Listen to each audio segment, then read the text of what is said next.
welcome to episode 121 of Zapped to the Past. I am Adrian Mills, and I'm joined as always by Mr. Graham Raddings. If you haven't listened before, this is a podcast where we discuss games that were released for the Commodore 64. Last week, we looked at our first batch of games from issue 48 of Zap 64, which we are in no way affiliated with, and we're flummoxed by 4 soccer simulators, shuddered by super trucks, and inflated then deflated with the incredible shrinking sphere. This week, we continue our look at the games in April 1989, along with what albums were released that month. Graham, April did not get off to a great start. Do things get any better this week?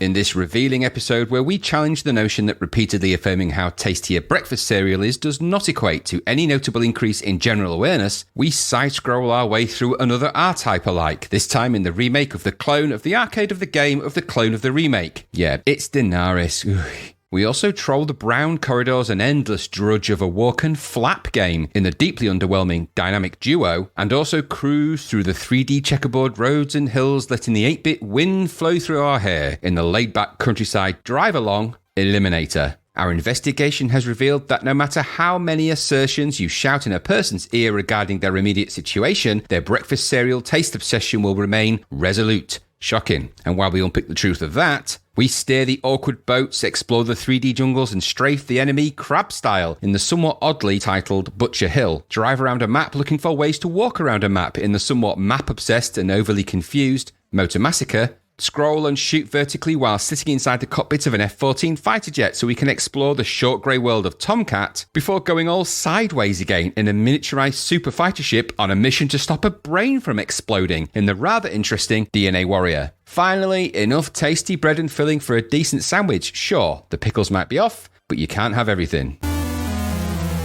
No. I don't know. They do. I think they do. I think No. If we're on a bell curve, it's a very flat bell curve, but there's a slight bell curve in the middle, and I think the quality is slightly better this week. That's not saying I don't want to give anything away, but I don't think it's quite as horrific. It had to get better. It couldn't get any worse. But I mean, 4 soccer simulators. I kept waking up in the night thinking about that. There's not so much horror this week. And it was four times not as good as other things. Yeah. No. In all fairness, there has been an uptick. Wasn't exactly what you call a hurricane of quality, was it? No, it was more like a bloody tsunami of bloody garbage. But typhoon of terror. Yeah, it was rubbish. Cyclonic cloud of crap. I was avoiding the poo jokes because, we get into trouble for those. I think you can say crap. Crap doesn't always mean poo. It just means rubbish. No, it does. We made it say it now because we said the word poo. I'm not allowed to say it. Told you. It's controversial. Right, so we've got 7 games this week. 7 games. Aye. So should we get into them? I mean, one of them, the first one. Should we get into the first one again? Let's do it again. We may as well. All right, let's get into the first one.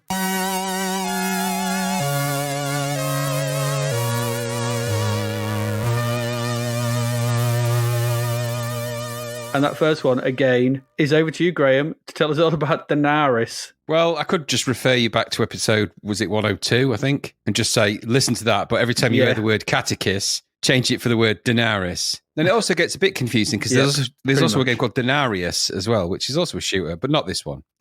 So just for the public record, and because we never get bored of repeating ourselves, this is published by Rainbow Arts. It was coded by Manfred Trenz. The graphics by Andreas Escher. And the musician, of course, Chris Hulsbeck. Ooh. Sound familiar? I didn't know that. So this is Denaris, or, no, as Sean Connery would say, catechish, because it is kind of like catechist, isn't it? It's catechist-ish. So it's catechish. Did you write that down, or did you just come up with that? Or is it Denarish? I just came up with that, or is it Denarish? I don't know. You could go on forever, couldn't you, with it? Anyway, aside from the obvious changes, it's catechist, this. It plays like catechist because it is catechist. Well, it is and it isn't. There's little tiny changes. A logo change, of course, a flashing, zappy, crackly logo on there from Catechist to Denaris. There are some graphic changes in the game as well, just enough to avoid any kind of future IP infringement, I feel. So we're not getting involved in any of that again. But for all intents and purposes, this is Catechist, really. There is a different scenario to it, just so you know. The scenario is as follows. Throughout time, man has been the victim of his own intelligence and his insatiable thirst for knowledge. The planet Denaris is a horrifying example. Scientists created machines which became so sophisticated they no longer depended on man, and so began a rule of tyranny. It's what they always do, these machines. You can't trust them, can you? I don't know. The Denarian people tried in vain to destroy the machines with a mighty ballistic missile. But from the ashes of the nuclear fires, the machines rose up more powerful than ever. They've watched the bloody Terminator. Come on. Trapped in an underground stronghold. I don't know what you mean, Graham. It's just Terminator. Is there anything original about Catechus at all? I mean, even when they've rebranded it, renamed it, they make the scenario the Terminator. It's just like, just do something original with it. Anyway, trapped in an underground stronghold now, the Denarians' only hope for freedom is the DSH-75 Eagle Fighter. Don't give them designations. Just call them Eagle Fighters or something cool. An ultra-refined space glider. Nobody goes into a battle with a artificially intelligent robot army with a glider. Nobody. It never happened. It never will happen. It's never going to happen. It's never going to work. Doesn't glide, does it? Anyway, control the Eagle Fighter in this epic crusade against evil and win freedom at last for Denaris. Hope you enjoyed that. And that was the somewhat toned down scenario, because, of course, the one for Catechist, if you remember it, was pretty epic. Involved, similar kind of thing. Similar, but there was a bit more to it. But no, we're allied in all of that. So, I mean, it's going to be hard to say anything different about this than what I said about Catechist, but I'll attempt a few clear things. And I'm actually not going to go into a big, long review of it, because we've reviewed this game so many bloody times now, it's boring. We played it as Catechist, we played it as Denaris, we've played it as R-Type, and all the variations therein of. We've kind of done this. So this comes with the same options as Catechist: 1-player, 2-player, co-op, team play as well. And it comes with the same kind of upgrade tree, so you can upgrade to the, you collect the different crystals and they all have different effects. So some of them will give you more powers up and some of them will do those sort of things. There's the shield things. What do you even call those? The things that you collect. It's essentially, because it's like playing R-Type. I don't get quite really what this is anymore. Because when you talk about it, you're basically talking about a game that that was R-Type. It was just an R-Type clone. So they've created a clone of their own clone. I don't even know what you call that. What even is that? A clone of a clone? It's like a clone. Reclone? So anyway, it does exactly the same thing as it does reclone, a super clone. Reclone. For the memory of a lifetime. Reclone. I mean, don't get me wrong, right? The graphics in this are really good. I mean, they haven't really changed them that much. There is a website which documents the significant changes that exist for this. On a website called movie-censorship.com. Randomly, on that website, there's a comparison between Catechist and Denaris on the C64. So, key changes are as follows. The word Denaris instead of Catechist in principally the same font, and luckily taking up more or less the same letter space, which is handy. It's handy. Everything else on that title screen is the same. Mm-hmm. The cover art has changed because it's got Denaris written on it, and the crystal container ship has changed. So the thing that flies towards you that you shoot that would look too much like R-Type, which looked a bit like Sputnik, now it looks a bit more like a sort of a jet. And then there is some level differences. They've changed the colour to green. Makes all the difference, that, I think. It looks completely different in green. I was completely fooled. It does. I was thought this was an original game. Exactly. The little walker bot that was sort of in brown-orange in Catechist is now a kind of grey colour, slightly changed design. The alien is blue. Mm-hmm. The other alien is sort of shorter of beak, I think it's safe to say, with a less pointy head. And one of the green sort of blobby spaceships looks marginally more blobby with slightly more grey. That's really the only changes to it. The game principle plays out the same. It's a side-scrolling shoot 'em up like R-Type, so it plays exactly like that. The screen scrolls from right to left. You fly from left to right. Things fly towards you in different patterns and waves. You shoot them with your gun, and you've got to shoot them up. I mean, it's Catechist. The only difference I noticed here is that it kept the same difficulty level, which was very difficult, I think. I don't know. And I think as I was playing this, I was beginning to think to myself, am I just getting too old to shoot them ups? Because I was really struggling with this, like really struggling. Probably. I thought, no, it is quite a tricky one, but I think I was just doing so crap. I thought, this is it. I went full blown Indiana Jones in the last movie that he was in. I'm like, I felt so. It's a joystick isn't working, Adrian. I can't seem to coordinate properly. And, what's going on? I just felt suddenly very old when I was playing it, and I was like, my reaction times are so crap. I couldn't get out of the way of anything, even when I was speeded up. You collect speed ups, you set them off in the same way. 3 years of playing games like this done it to you. Yeah. Well, again, I feel like I'm not going to go over it really. If you want to listen to what Catechus was like, go and listen to the review that was in episode 103, which we said was, I said at the time, I've always got a soft spot for Catechus because at the time it was quite an impressive shooter and it felt like it. And in the absence of having R-Type, which I didn't back then until later on, it was, it was as good as it was going to get. I didn't realise there was so much controversy around R-Type and all of that at the time because I had a pirated copy of them all, so it made no difference to me. But when I come to play Denaris, there was enough changes there. I noticed it was less buggy, if that's something. So it felt like it was less buggy. It felt a little bit more competently put together. Less buggy code. Maybe there's less on it, but there's some of the patterns of spaceships were exactly the same because I ran them side by side. So there weren't a great deal of differences. The spaceship is still probably slightly too big, actually, for the game. Some of the enemies are just as unforgiving, though, and the loading still remains a massive pain in the arse, something which I'm pleased to see they carried across all of the variations of this stupid game. The same range of options was, like I said, 1-2 co-op, principally the same sounds and music as Catechus. I didn't encounter any slowdown bugs, but then again, I didn't live long enough to find any, I don't think. So we've got a load of them now, haven't we? Catechus, R-Type, Denaris, Armalite, Salamander, Nemesis. There's a whole bunch of them. There's probably more to come. They're all moderately different versions of the same thing. As I said in episode 102, I've always liked them. This one particularly, as Catechus or Denaris, it's pretty good.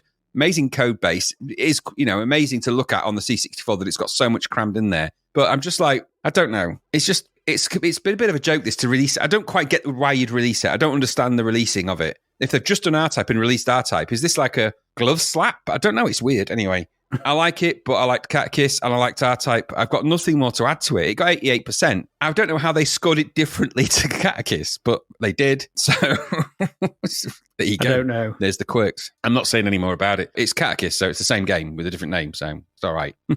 Here we are again on my own, going down the R-Type road I've ever known. The only one, yeah. Not really sure I see that much difference between this and Catechus, if I'm perfectly honest. But hey-ho. No, as ever, solid shooter. Like you said, I think it did seem to be a bit more polished than Catechus, which is obviously not quite finished, so this did get the final pass that made it a little smoother and a bit more approachable. I found this a bit more easy than Catechus, actually. I did all right with this. I didn't do too bad. Again, though, as I said with R-Type, as I said with Catechus, its roots are in the R-Type mold of shooter. So that all depends on whether the R-Type style is for you or not. As I said with R-Type, my preference is in the Salamander, Vulcan Venture type thing. So if you like R-Type, you're going to like this probably because it's R-Type. Change it all you want, but you shoot something, you bolt something to the front of you can send that off on its own and it does all loads of damage and stuff and shoots around and you get power. It's R-Type. Stop saying it's not. Anywho. Why don't they call it their type? R-Type, their type, your type. There's a whole bunch of types they could have used. Yeah. Our type would have made more sense. Would have been. Like I said, it's a bit more approachable. It's still pretty hard, but, I go on with it.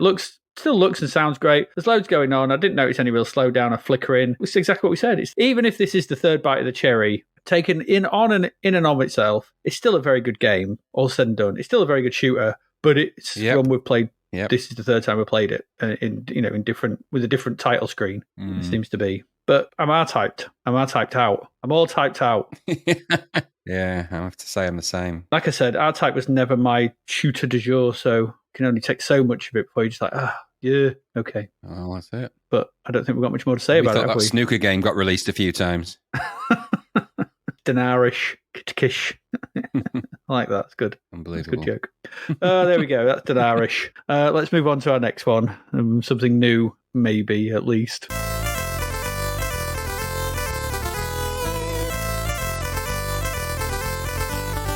And this one is another D game. It's all the Ds. Dynamic Duo. This is from Firebird. And for the princely sum of £9.99, Graham, £9.99 comes the Dynamic Duo. Not Batman and Robin, but Dwarf and Duck. Heroes you never knew you wanted.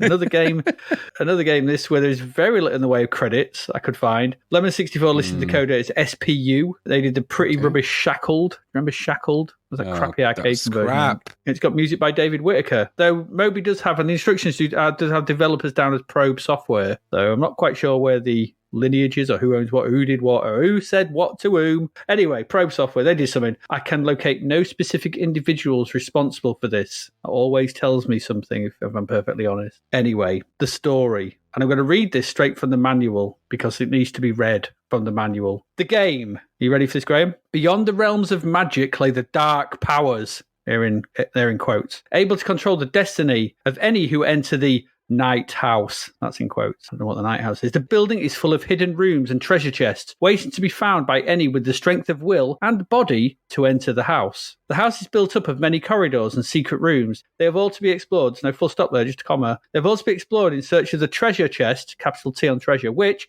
if in luck, contain a part of the 10 pieces required for the key to the calculation room.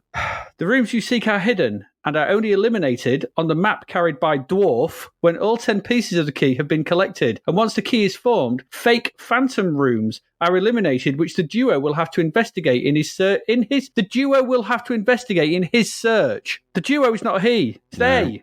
In his search for the real calculation room. In your travels, it would be impossible for just one being to navigate and locate all that is required in the night house, but you have a companion on which you can depend. A winged bird, compared to those non-winged birds, with the ability to fly separately from you, like those other birds who can't, they're just tethered to you, travelling through the house and searching for the required items. In the house lurk enemies that can halt you in your determined mission. The Grim Reaper has been watching your entrance, matron, into the house and your movements with great interest. He has the power to attack you when you are least expecting it and can call upon all his power to defeat your quest if you are off guard. Together, you and your partner are a strong force, but limited in the amount of ground that can be covered and the areas of the house you can investigate. But separated, the two are able to move in different directions and cover a wider area. Just utterly stupid. What the hell is this? Nonsense? I don't know. We have a dull rambler. That's this game. It's a rambler. It's a really dull rambler with a screen layout that clearly belies its Spectrum heritage. Spoken about this before. Spectrum screen split in 3. You told me about this. When you start to notice that Spectrum, that Spectrum layout of its screen is split into 3, you start to see games split into 3 that came from the Spectrum. Okay. Don't do that. The game opens with, an okay title screen, but instead of dynamic duo, the logo seems to read dynamic DeVoe. Yeah, because the U in duo looks more like a V. Stupid it does. Idiots. Anyway, there's a piece of music by Mr. Whitaker that will eventually drive you mad. We have some options to play in silence, with music, with sound effects, or with both. For the love of all that is holy, do not play with sound effects, or with both. As they're horrible. Don't. And with the music and sound effects vying for channels, it's a cacophony of horror. It really is. It just drove me mad. Because when you shoot, it's like... Ah! Dwarves and ducks don't sound that loud, I'm pretty sure. Anyway, we can also play 2-player, with player 1 taking control of Dwarf, and player 2 taking control of Duck, if you so desire. I only played it in single player, so I can't really comment on the 2-player element. So there you go. A stab of the fire button in port 1 gets us into the game, and again, I'm just going to read the instructions here just to sort of tell you what it's like. As it said, the screen is divided up into 3 parts as follows. 1, the first at the top contains the playing screen for when the duo is joined as 1, or just for duo 1 when separated. That's complicated, isn't it, that? My head hurts. The second part of the screen contains the map showing the area covered by the player, or players, S is in brackets, and any items or objects that are in that part of the map. When the 2 players separate, the map will be replaced by a copy of the first screen, but this time showing the Duo 2's progress. This screen will be able to scroll independently from the top. No, it doesn't. Why it goes do they call side them to side. Duo 2? The third and final screen contains both scores as well as the number of pieces of the key collected so far. Right. I've got an impression. I mean, English might not be their first language. I'm guessing it's not, but this was released into English and this was released by Firebird. So somebody at Firebird should have given this a read through. Yep, a bit of localization wouldn't have hurt, would it? Duo 1, Duo 2. Why not just Dwarf and Duck? Yeah, give them names even. Yeah, Debbie Dwarf. Well, you shouldn't have to have Dwarf in a name because she's a dwarf or he. I was thinking Dobby Duck as well. Anyway, he didn't have to have his species in his name. He could Daffy be called does. Kevin. Daffy does. Donald does. Daffy, yes, but these don't. He could Scrooge just be does. Kevin. Pete. Pete Duck. And his name's McDuck. I know, we've still got Duck in it. Yeah, but he's a McDuck. He's Scottish.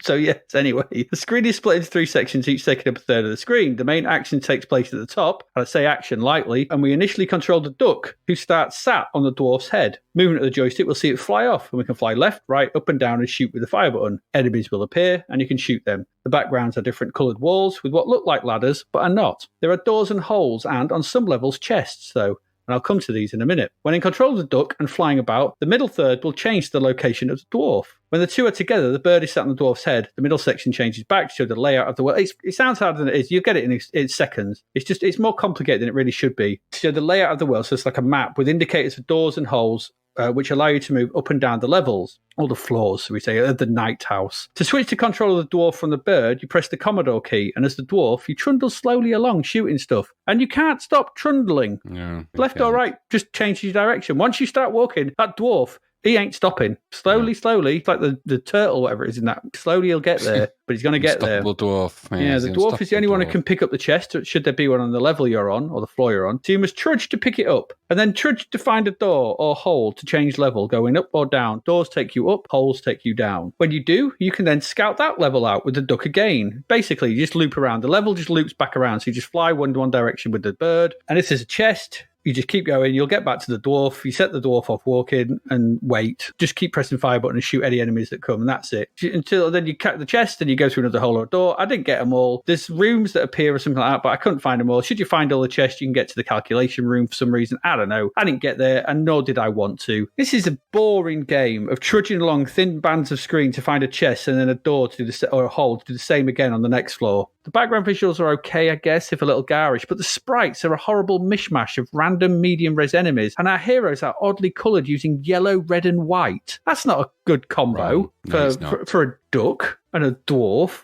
It's just, especially against the garish backgrounds, it looks ugly. The scrolling is smooth, I guess, in each window. I'll give it that. And I guess the idea of having two protagonists with different abilities, being able to play at the same time is a good one. Two-player could be done stuff. But the problem is like, it doesn't matter what the duck's doing, because the only thing that can get the chest is the dwarf. So you have to wait for the dwarf to trundle along slowly to the chest, and then move to the next one. It's just fundamentally dull. There's no puzzles to be solved, no interaction with the world. You just go up or down. There's nothing to do. There's literally nothing to do in all this. And at first, I'm playing this. I don't look at the price stuff. I thought this was a budget title. It had budget title written all over it, but it's not. It's £10. So it's a rip-off, a massive rip-off. Because there's nothing in it. There's so little content here, so little to do and engage with, that it very soon becomes a chore to play, and ultimately you turn it off pretty sharpish. There's nothing dynamic about these two. Dull, dreadful, dismal, all better alternate alliterative words to describe this duo. Or should I say duo? Rubbish. What did you think? Yeah, it's not great, is it, this one? I mean, I wasn't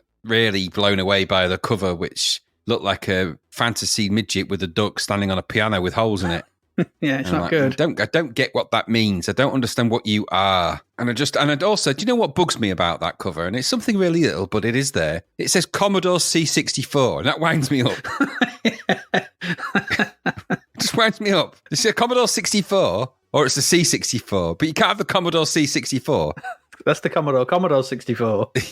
Commodore 64. It's one C too far for me. But in the C is where this monstrosity should really have been thrown, isn't it? I mean, come on, what is this? Some kind of blocky, medium-res clown with a bird on his head is what I thought. My initial thought was, I'm like, what is this? Wandering slowly through some kind of brown. This is, we played a lot of games where we wandered through the brown. It's not something I want to do again. Yeah. It held no excitement. There's literally nothing exciting about this game. Nothing. The cover does look exciting on the box, but it's nothing in the game is exciting. From the weird way it starts and the way you control it's kind of, the setting it up for who's doing what is really stupid. And it's just, it all feels like a bit of a pointless, even when you get through that and you think, here we go. Then you're presented with a blurry mass of stuff with a bird that sat on someone's head. At least it's human shaped, I guess. And the bird sort of flaps off and you think, what am I doing this for? What's the point? Maybe if there's two people playing it, maybe two people might enjoy it. But you'd have to be really close brothers or something to really enjoy this, because you've both got to agree that it's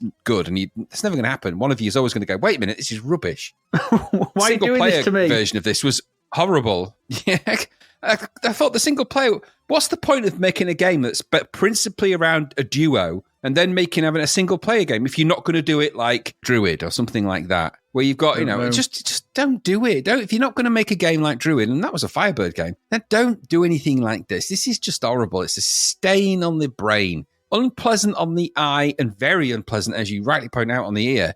I got tired of that sound very quickly, and I was trying to think, what is it about this sound? And you were exactly right. It was just like a scramble. It was a scramble of sounds. There's no coherence and the sounds don't even make sense in the context of the game. So it's not like even if there was a scramble of sounds, at least it's the sound of a duck and a dwarf in a corridor. No, it isn't. And I'm not that I'm an expert. I've never been down a corridor where certainly a brown one, where I've encountered a duck on a dwarf's head.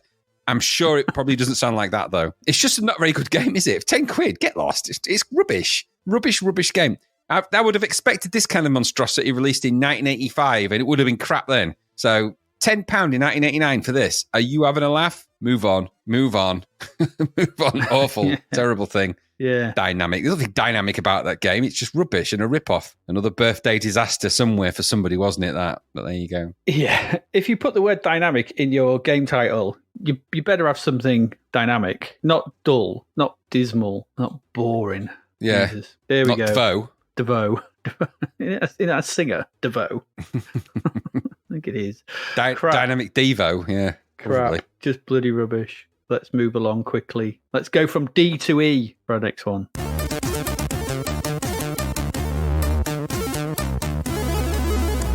So our next one begins with E. D-D-D-E. It's the Eliminator. Over to you, Graham. Eliminator. $9.95 this from Hewson. It was designed by John M. Phillips. That's the dude that made Nebulous. Pretty intense. He was the winner. Well, that game was the winner of our Game of the Year, wasn't it? This is coded by Tim Rogers, who also did Alien Syndrome and War. Graphics are by Darren Stubbington, Hugh Binns, or Huge Binns, as we like to call him. They're Netherworld, Cybernoid. Funny enough, I've written that as Cyberboid, which is kind of like our New Yorker might say, Cyberboid. There's a Cyberboy. Never mind any of that. I don't know what I'm talking about. And the title screen is obviously Steve Robertson. Sir, that's Sir to you and me. Musician, Jerome Tell, of course, or Haroon, however, just Jerome Tell. This was originally known as Roadstar XRI. Did you know that? And the name was changed, thankfully, because it sounded too boring. Roadstar XRI. Roadstar XRI was its original name. Sounds like a type of escort, board escort. Well, it probably was, but it sounded too boring, apparently. And that's on the Games That Weren't website from the people what made it. And so there's a little comment on there about that. And it's quite the list of creatives, isn't it, for this game? So that's a pedigree of people. The people that made made Nebulous and Cybernoid and stuff, and all the graphics that come with that. Wowzer. So, you'd expect big things, and you might be find them fulfilled. The title screen or loading screen, it's not maybe one of Sir's greatest, but it's not bad. It's very dynamic, lots of movement, kind of is what it is. It looks all right. Okay. The scenario for this game is quite short and sweet. It says, from underground there came a machine encircled by death that kills but cannot be killed, the Eliminator. A war machine whose solitary quest is to eradicate all forms of life, traveling from planet to planet, obliterating all in its path. Have they been watching Star Trek? Anyway, maybe Star Trek 4? Anyway, Eliminator, the ultimate in firepower. I did fail to see what any of that had to do with the game I eventually ended up playing, but... It doesn't, but never mind that. The gameplay then, Eliminator is a progressive... Now, this is an interesting concept. Is a progressive shoot-'em-up set on a long, winding track. The objective of the game is to drive your vehicle through each stage, shooting everything in sight and negotiating, destroying obstacles. What that's got to do with this scenario is anyone's guess, but it don't matter any, it's just a scenario, isn't it? Thankfully, it wasn't 10 paragraphs in a book. So that's the gameplay, essentially, of how you're supposed to do things in the game. Quite exciting, that. So Eliminator itself, then, we have, I guess you'd call it a sort of a zoomer shooter. What do we even have a brand name for these now? Zoom shooters, shooter zoomers, track zoomers? I don't know what you'd even call this. It's kind of it's not a racing game, it's a shoot 'em up, but you're on a kind of 3D track a la kind of Mario, Rainbow Road type thing. I would say something like Road Blasters, isn't it? Yeah, Road Blasters. I don't know. Yeah, I guess it's kind of because you're kind of on a road blasting, I suppose. You're not in a car, but vehicle types being what they are. So yeah, I guess that's what you call it. When you first start the game, you get quite a nice sort of title screen, nice sort of raster effects, bit of UI on the side, but quite nicely stylized into kind of nice visual sort of, I guess you'd call them pipes, but that's what they are. And just very simple credits and kind of, start things off by pressing, you can press F1 for a bit of extra info on there, but ultimately you're going to want to be pressing fire button to get going. Now, it has to be said that the music, by the way, that is all the way through this, because I don't think there's any sound effects, or at least I didn't come across a way of switching any in that I know of, but I didn't play with any sound effects. So you'll start the game, and there's a couple of things that are impressive about this. So firstly, the way it presents the track is the kind of a take on the checkerboard effect. So what it isn't doing is using your standard raster bar road, or at least it's not doing it in the way that all the other games of this type primarily have done it. This is a lot more like Trailblazer and that kind of idea. So it's a checkerboard zooming towards you, but Cosmic Causeway, but in a thinner line. So it feels more like a roadway. Well, like Trailblazer, I guess. Yeah, because that was thinner, wasn't it? Yeah. Trailblazer, but that kind of idea. On the left and right of each side, if you're on the left-hand side, you've got kind of a UI that has your weapons. In the central area of the screen is where the track is, and the way it's going to sort of move around. It has hills and it has bends and things like that. On the right-hand side, you have a series of energy counters and smart bomb indicators. So you've got, I think, you start off with three smart bombs. I think you can click more. And on the right-hand side, you have different energy indicators. One of them is your amount of bullets, because ammo is limited. One of them is your energy, and then you also have shields, and you also have a fourth one, which for the life of me I can't remember what that is. But anyway, so principally you start off as a sort of a smallish spaceship at the bottom of the road, and the road is going to then start zooming towards you, as are objects upon the road. And the main mission of the game is to control your spaceship to either avoid contact with the things, so dodge out the way of them, or shoot at the objects that you can shoot at. There are a number of other things that will appear in your track. Obviously, it's progressive, so you're going to continue zooming down this road. No real destination or end goal in sight with this, I suppose, but you do just start shooting down there. The colors do change, the graphics do vary a little bit, but you'll get different types of enemies. Principally, there's things you either collect, which will either increase your weapons and give you different types of weapon, which you can shoot, like double shot. One is kind of a homing shot and things like that. And you go up and down to change the powers, shoot, obviously. And then there's also ramps that you'll hit that will make you jump. No. And then there's ramps that will make you fly up in the air and jump. You can't actually jump, but you can jump if you hit a ramp. And likewise, you can shoot at the different objects. And as I say, you can either pick these things up, but there are things that you can't shoot and you have to avoid. And they will appear on the road in strategically annoying places to try and thwart you from your journey. And that's kind of how the game plays out. So it's quite exciting how it does that. Now, it's quite clever, this game. It is leaning on the Trailblazer Cosmic Causeway idea, because it even has dual tracks at a certain point later on and stuff like that, where you get two roads coming towards you, one at the top, one at the bottom. And the way the track moves and bends is actually pretty good on this game. I have to say, the code that has been used to create that effect is genuinely the best on the machine. I don't think that's ever been better than on this. Really, really good. The bends are really smooth. No bugs in sight, no flickering or anything like that. This is someone at the top of their code game. This is the guy that made and designed both Nebulous and stuff like, and all those other games that we spoke about. So this isn't a slouch team.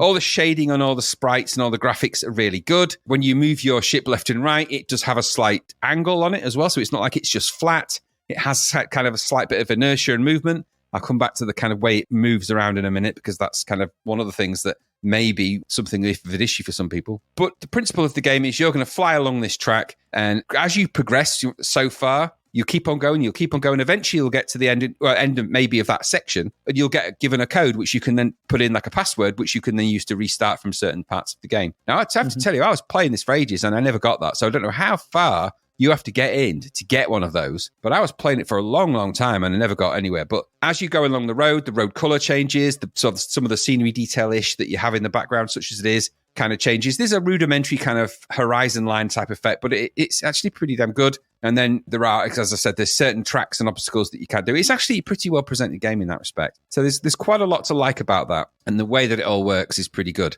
As I said, the graphics, I think, are really nicely designed. The road effect aside, the actual sprites inside the game, they're about the right size. Maybe your Eliminator ship is perhaps a little bit small. I don't know. It feels sometimes that it's a little bit small, but I think if it was any bigger, it would probably feel too sluggish to move. And I have to say, one of the things that I'm not 100% with this game is that there are some sluggish movements in it, which I think can hamper a game like this, but we'll come to that in a minute. So it was always a nice looking game, and it was always going to be an interesting take on the kind of endless zoomer. And it's nice when we get them when they're good, when they come along and they're good. So we like Trailblazer, and we like some of those others in the past. We've liked them when they're good. I got sick of the raster bar racers that we've had. This isn't one of those. This is different, and I quite like that about it. The road effect is good here, even if it means that the pace of the game is perhaps a little bit mellow for what it actually is.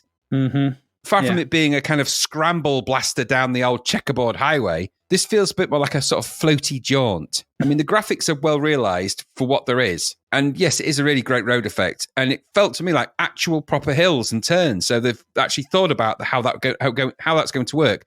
So it doesn't just raise the horizon by a character graphic and drop it down again like we've seen in some of those other games. It does feel like you've actually got proper hills coming towards you, and there's hills and valleys and all of that kind of thing. And like I said, all the sprites are very well designed and realised. Perhaps, like I said, your main sprite could be slightly bigger, but that might then mean that it would move more sluggishly, and it does move a little bit behind your desire to move in this. And I think that's a bit of an impingement, really. It's well realized, but the controls, like I said, the controls are a bit sluggish to respond to you. And it feels more like I think the best way you can describe is it feels like you're dragging the sprite around rather than moving it. So it feels like it's got weight and you've got to kind of hoy it across. Now, okay, the enemies are okay in this. They're few and far between, and there's quite limited attack patterns, but they are what they are. And in terms of the game, because you're trying to concentrate on that as well, I think if there was any more in this, it would be impossible because of the speed you move at, because you kind of sway your ship around when you're trying to duck between some of the things that come towards you, because they come towards you on the road staggered. So you've got to kind of navigate your way through the staggering and do that. I mean, it's very difficult to do sometimes because of the swing of your ship. And even though you're picking up extra weapons and extra bullets and all of that, I think the problem is none of that feels like there's a real imperative to do it. It's just kind of you kind of trundling along the road. What this needs is drive, a countdown clock, perhaps, stages. It's labeled as a progressive shooter, and that's fine, but you need to feel like you're progressing to something. Otherwise, it just feels like you're just trundling down the road, avoiding stuff, picking things up. It just feels a bit pointless. Now, I was playing this for quite a while, and, it was a relatively nice jaunt. No, I'm not going to say it wasn't. It wasn't particularly challenging, or dare I say, particularly interesting. It wasn't terrible. The music is excellent, so it's nice to listen to that. I love the music in this game. Jerome Tell's done a great job. And it kind of suits the game tonally, because it adds no drive to the proceedings whatsoever. Just kind of as you trundle along, and you're like, yeah, just trundle along. Hi there, boo, boo, boo. I'm just going to avoid this thing. Ooh, sweep you around. Oh, jump. It's just, you're kind of sauntering more than, it doesn't feel like you're under a particularly threatening attack, nor does it feel like you're in any particular rush to get anywhere. You're just kind of swinging down the road. Oh, I'll get down this. It's a lovely little saunter down the old checkerboard highway. It's like a tour. And I don't know, that's kind of a problem in a game that's kind of a shoot 'em up, because shoot 'em ups shouldn't really be that. Now, I get it. It's a limitation of all the stuff going on. No doubt about that. And so maybe it's the payoff between having a nice visual effect and all of those things, and having to add the sort of mania to it. Maybe you'd have to skip frames. Maybe it's not going to look as good. There may be reasons why it doesn't quite work that way, and I get that. But I think the problem is, if you're going to have a game that's like this, you can add simple things to that to give it an imperative. Like I said, a countdown clock where you've got to try and get somewhere. Of all the games that needed checkpoints and countdown clocks, this is probably the one. Where Clemens didn't need them, because nobody would want to do that anyway. But a game like this needs that kind of thing. But at least what you've got here is a very, very accomplished, very polished, very finished game. It's a good attempt at something fresh and different. So I know it's back to the kind of Trailblazer Cosmic Causeway idea, but at least it's not a Rasterbar, Badline highway that we've seen so many of. It's not Wet Clemens or anything like. It does have that slight controllability issue. And on the other side of that, maybe is a sense of player affordance. Perhaps conversely, because one of my complaints about Trailblazer and Cosmic Causeway was that they were at such breakneck speed that you could barely have time to comprehend what was going on before you died. And this is almost the complete opposite. You've got loads of time to swing over to the left. Oh, there's some things coming. I'm just going to move over there. There's no rush for me to do it. I'll get over there in a minute. Don't you worry about that. Maybe that's just part of it. The balance is just tipped into slightly the wrong zone, isn't it, here? Needed to be a tad faster with a little bit more imperative. That would have greatly improved this game from where it's at. Maybe that's why it scored 74. Maybe it would have pushed it more towards the 90s if it had had just a little bit more drive and a little bit of reason to be in there. But it's, great graphics, very clever coding, great music.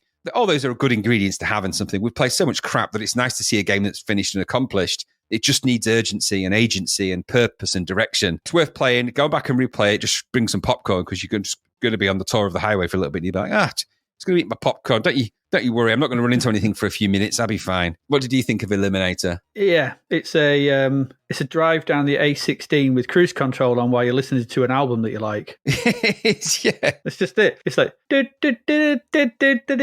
going to, every now and again you swing out around a cyclist and come back around a tractor, dodge around some roadworks. Oh, this is fine. Yeah. So there's some nice ideas here. The visuals are very good. It's a great 3D effect as it raises and lowers. Some lovely sprite scaling and a similar style to what we kind of saw in parts of Nebulous when the things were coming around the tower and stuff. It's got that down to T. And obviously the coding by guy who did Alien Syndrome has done a great job. It's just, like you said, there's something about the pace of the game. It's just too slow to really engage. And I think when you put it up against the two that present similarly, Trailblazer and Cosmic Causeway, they did, much purer form, faster, way more exhilarating. this just is like, it's the Sunday drive version of those. You know, it's like out for a nice drive with your top down, some nice through the rolling hills of the Pennines or down in Kent or something. You're just trundling about, and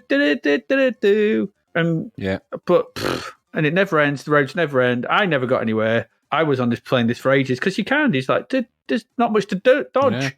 It all comes so slow. You just do. It's like all this needed was a Chris Rea soundtrack, and you'd have been sorted. Yeah.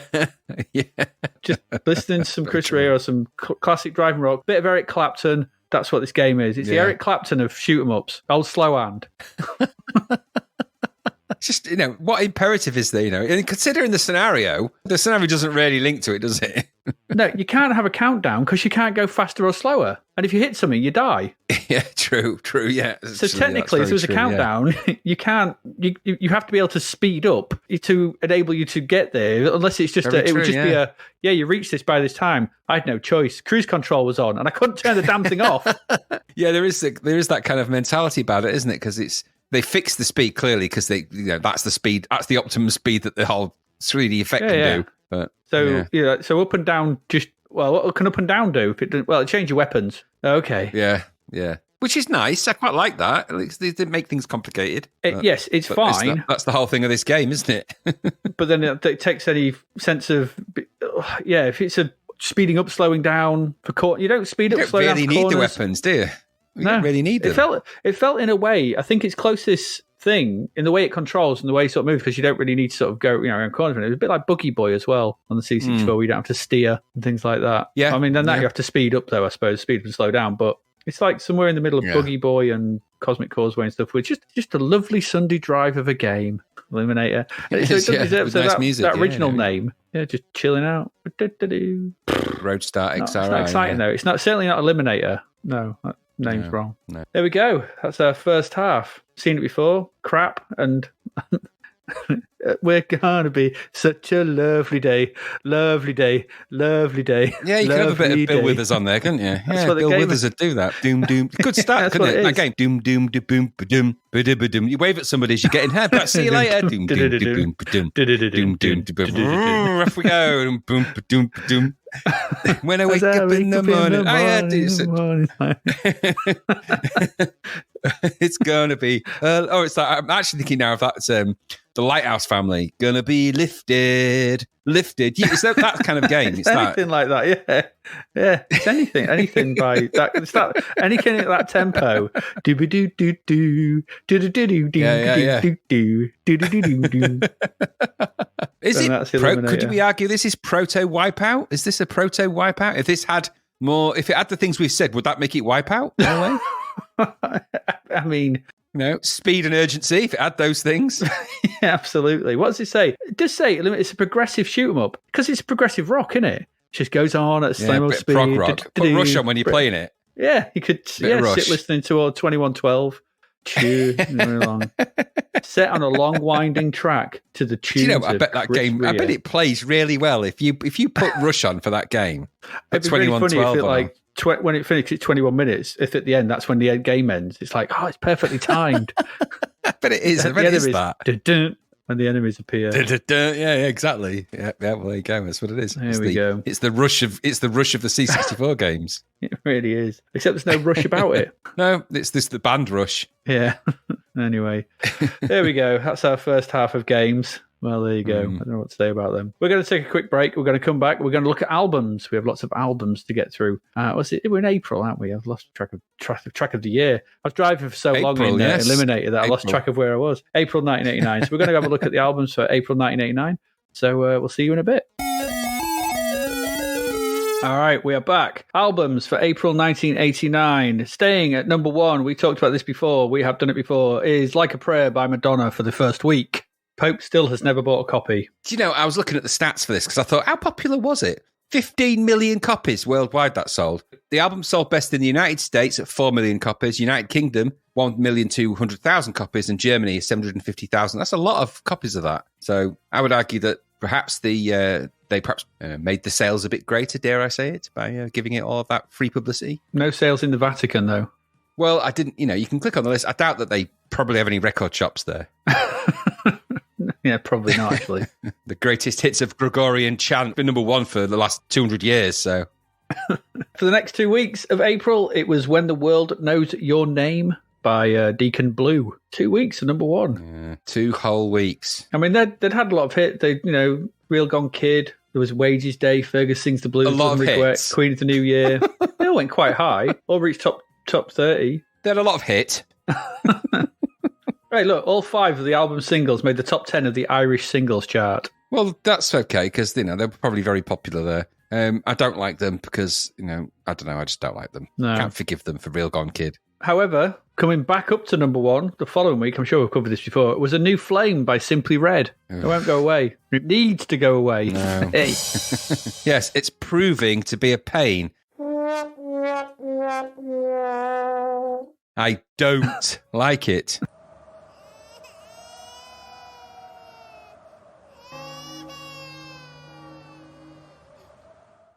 Yeah, hey! Yeah, I don't know why this keeps rising to the top. It's not good. We don't need it. Yeah, absolutely. It's not a yeast for the ears, that's for certain. No, it's no bun at all. Finally. I'm doing my best to baguette it. We've got loads of bread downstairs at the minute. Someone brought loads of bread for us today. We've got tons. I mean, when I say a lot, if I was to show you how much bread we have downstairs, you would say, Adrian, that's a lot of bread. Well, I'm more concerned that people are just arbitrarily bringing you bread. Oh, no, we knew them. They just said we've got loads of bread. I was going to say to someone, knock on your door, do you want any bread? Massive balls, massive pretzels, all kinds of stuff. Oh, nice. Bread. That's anyway, last week of the month, in at number one, was Blast by Holly Johnson. The debut solo album by Holly Johnson of Frank Goes to Hollywood sold over 300,000 copies, making it platinum. And it stayed in the charts for 17 weeks. It was. And also, I found out that Brian May played the solo on Love Train. Doesn't help things. Brian May's intervention very rarely helps anything. I've often found. I mean, don't get me wrong. He's a lovely guy, Brian May. He comes to our astronomy club, Brian May. Always brings a really, really powerful telescope. Yeah. He's always here. Yeah, Did he build it himself? Doctor of.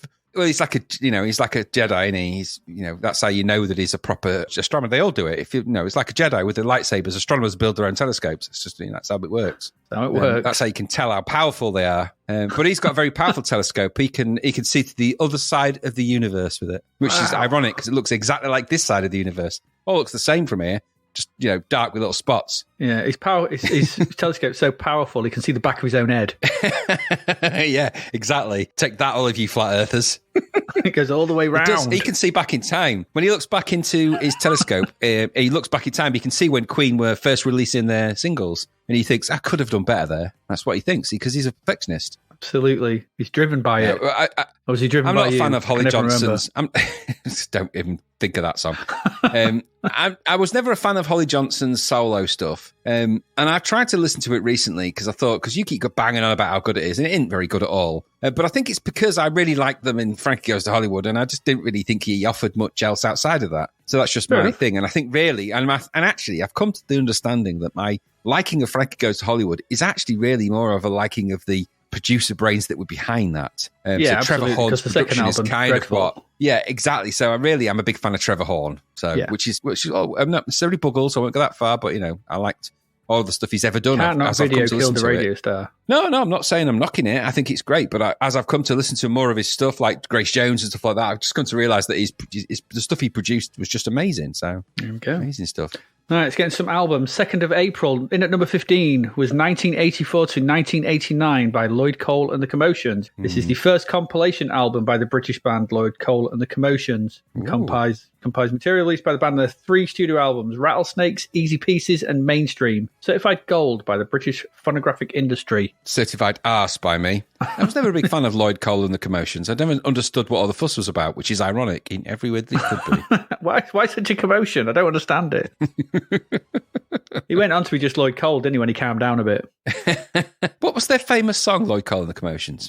I couldn't tell you. I have no recollection of anything Lloyd Cole apart. I know the name, but that's it. I'm just trying to think of one song of theirs that was like, because I remember them being on top of the pops, but I can't remember why. In at number 58 was Blast Off by the Stray Cats. Ah. I was completely off on these. I must have these confused with someone else, because these are an American rockabilly revivalist band. And this was the reunion of the band after 3 years of solo endeavours. The band's previous album, 1986's Rock Therapy, had been produced to fulfill a record contract. And they do not look like they sound. They're a mishmash of what they look like and what they sound like. They did look a little bit different, didn't they? Yeah. I don't know anything about them because I thought it was someone else. Because what was the band that Jules Holland was in originally? Yeah, I mean, I think that's who I'm thinking of as well, because I thought there was some kind of like British sort of ska jazz type stuff thing. And I think I figured out why it is, because I thought exactly the same thing as you. And it's because the pop band Squeeze, which was Jules Holland, did a track called It's Cool for Cats. It's cool for cats. Yeah, it's very cool for cats. It's cool for cat. The Sweeney's doing 90 and they've got nowhere to go. And I'm wondering if I've just amalgamated those things into one. Mandela affected myself or something. Into... yeah, same. Yeah. So that's why I was thinking maybe it's that. 9th of April, in at number 1 was the When the World Knows Your Name by Deacon Blue. Yes, the only band that sounds like a Citadel miniature paint. Surely Simply Red is as well. No, Simply would never have the word simply, would you? It'd have to be a complex and then a colour.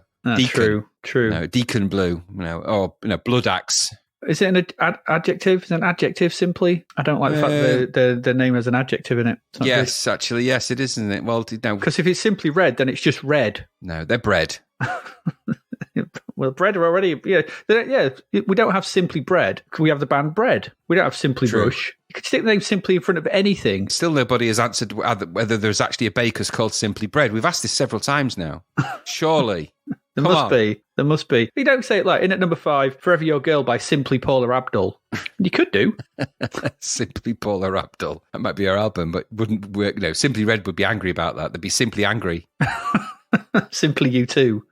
So yeah, number 5, Forever Your Girl by Paula Abdul. Their debut album. This was massive. Very big. It was, yeah. Yeah, it was. It's the first time an artist scored 4 US Billboard Hot 100 number 1 singles from a debut album. Yeah, it was interesting that she basically saved up loads of her own money by obviously doing all of the choreography for quite famous acts, saved up a load of her own money and paid for her own demo out of her own pocket. And that demo was what got her obviously into getting a recording and getting a contract and everything else. And it all took off from there. But she did that herself. It just shows you how much moxie she's got. That's why she got hired. Yeah, she did. Yeah, famously. Yeah, I didn't know that. Pretty good, that. Was Paula Abdul a judge on, was it The X Factor or America's Got Talent? Or one I think of those, I think it was American Idol, wasn't it? Was it American Idol? They're all kind of the same. This is where we need brown sauce, because he would know, because he's addicted to all these programs. Well, yeah, he liked Paula Abdul as well. I mean, he liked her. Lot to like. So. Lovely woman. Yes. Very good dancer as well, and a great choreographer. Amazing dancer. Yeah, but yes, she did all of Janet Jackson's dancing choreography, didn't she? All of it. So all of that dance stuff we've been going. Wow, Janet Jackson's amazing dancer. That was all Paula Abdul, really. Yeah. I mean, she's choreographed high-profile artists: George Michael, ZZ Top. I don't see them needing much choreography. Maybe she did the dances for the band, in the videos and stuff. Duran. And most notably Janet Jackson. But yeah, straight up still a great track. So straight up now, tell you that you're really gonna love me forever. There you go. And we'll put a link in the show notes to the performance of that on Top of the Pops. And there you go. It is too. After that, in at number 8 is The Headless Children by Wasp. Not my cup of tea at all, Wasp. No. I mean, number 8 is quite high for Wasp in the UK, I guess. I mean, it stayed there quite a while. Supposedly, The Headless Children showcases a new level of maturity from the band compared to their previous 3 albums, which is stereotypically lewd rock and roll lyric. Politics and social issues are now a theme throughout the album, and the cover art based on Gateway to Stalingrad, which was a cartoon with many sort of different figures on there, with Lee Harvey Oswald being shot in the bottom left. Now, I actually listened to I don't listen to Wasp, I don't particularly like them, but I did listen to the track The Headless Children. I thought I'd have a listen. And to be fair, I thought it opens quite well. I thought there's a nice opening few bars to that bit. The guitars are very nice and everything like that. And then he starts singing. And it all goes to shit. Because I hate Blackie Lawless's voice. I mean, new levels of maturity. The second track on the album is called Lick My Love Pump. It's not really. Track 3 is called This Goes to 11. Don't they have a track legitimately called Scream Until You Like It? Yes. They probably do. But, it's a new level of maturity for this album. Well, yeah, so Your Hand in My Pants is, is lower on the list. Carrying on in the metal theme, in at number 26 was Live in the UK by Helloween. Helloween. Indeed. Live versions of selected tracks from Keeper of the Seven Keys Part 1 and 2. Not the good tracks, though. Must be said. There's a couple of real surprises for this, actually. So... I like your rating you've got here. We've got a rating table. Well, if I was Helloween and I was going to pick songs off my two massive multi-selling albums, of Keeper of the Seven Keys Part 1 and 2, would I have chosen those tracks from those? Of course I'd have put I Want Out on there in Future World, but would I have put Rise and Fall in there? Or How Many Tears? Would I have chosen Dr. Stein over Halloween or Keeper of the Seven Keys or Eagle Fly Free? It beggars belief, really. It's a short album. It is Eagle Fly Free. Yeah, Eagle Fly Free. Yeah, absolutely. Yeah. But, so there's 7 tracks on the album. It totals a total of 50 minutes or 49, just over 49 minutes. It's just because you listen to the album and then obviously subsequently, Michael Kiskin, this is the only time really, for the first time, it's the first live album they ever did. It was recorded in Edinburgh, I think, and somewhere else, but it's recorded in the UK, fine. It's the proper Helloween lineup as well, which means you've got Ingo Schritzenberg on drums, because they always change their drummers a lot, these bands. I mean, Gamma Ray, but they have a different drummer every time they turn up. There's like, who are you? I'm the drummer. Hey, what happened to the other one? Don't ask. But this is the proper, the creators of Halloween, Kai Hansen and Schutzenberg and Grotzkopf, but all of those they because Kiss came to Halloween, he wasn't the original member of the band, so no, he wasn't. No, but weirdly, this is the really weird thing. So this is the first live album. This is the only live album with Kiss vocals on it until 2019. Now, does that seem odd to you? Yeah.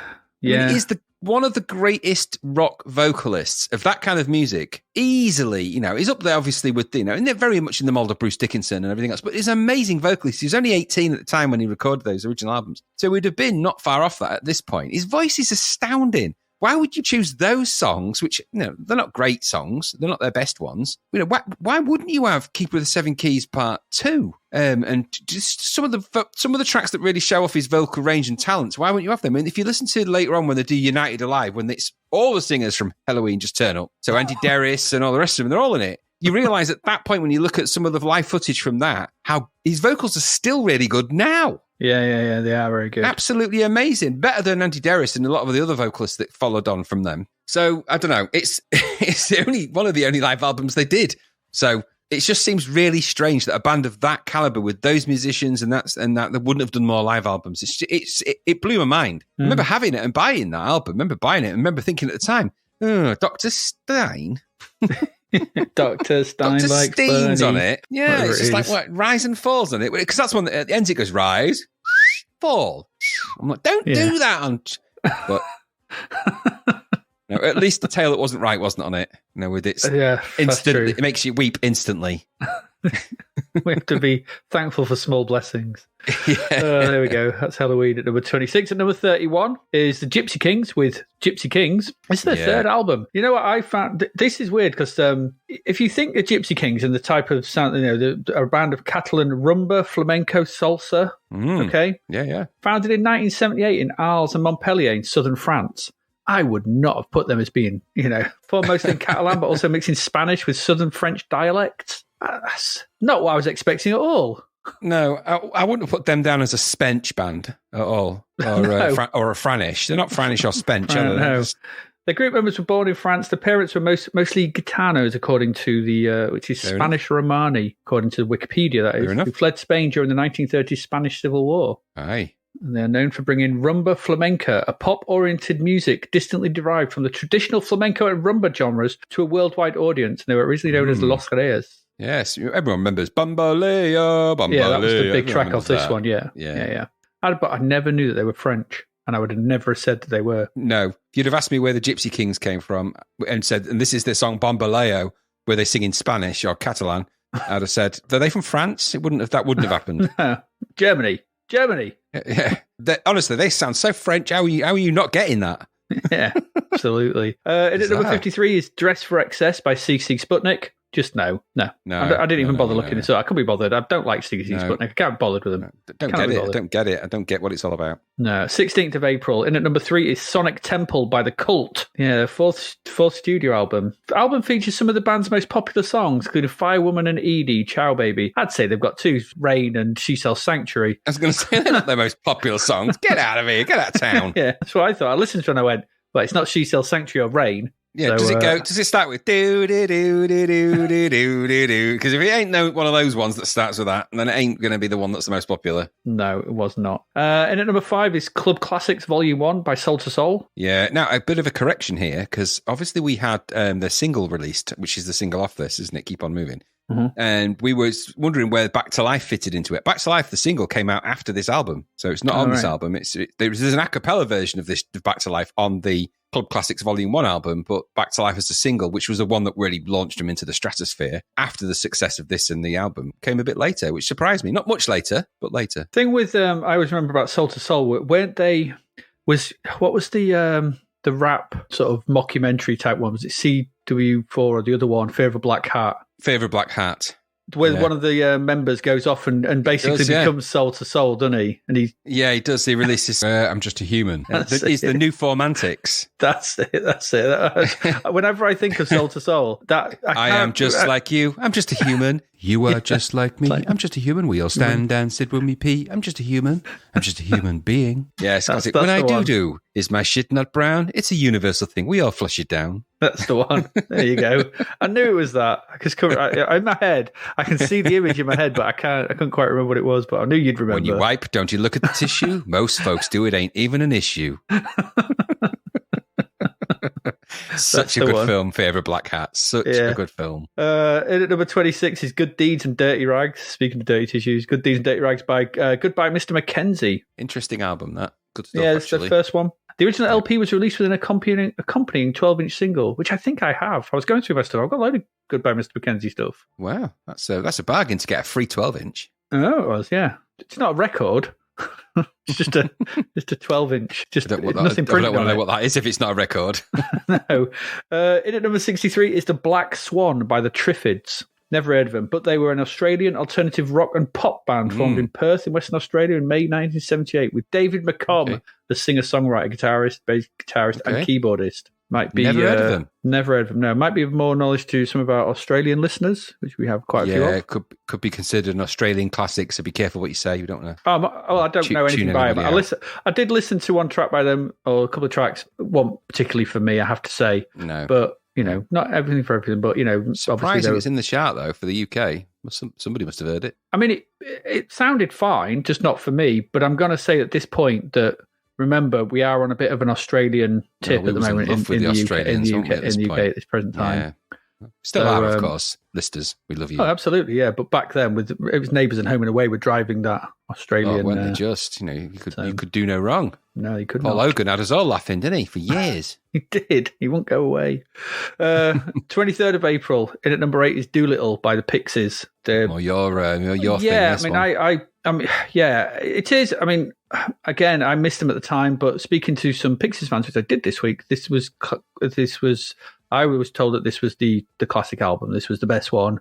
The second studio album by the American alternative rock band Pixies. It was the first international release with Elektra Records. Because the first album, I think, was Surfer Rose, and it didn't do particularly well in America. Did better over in Europe, so they concentrated over here.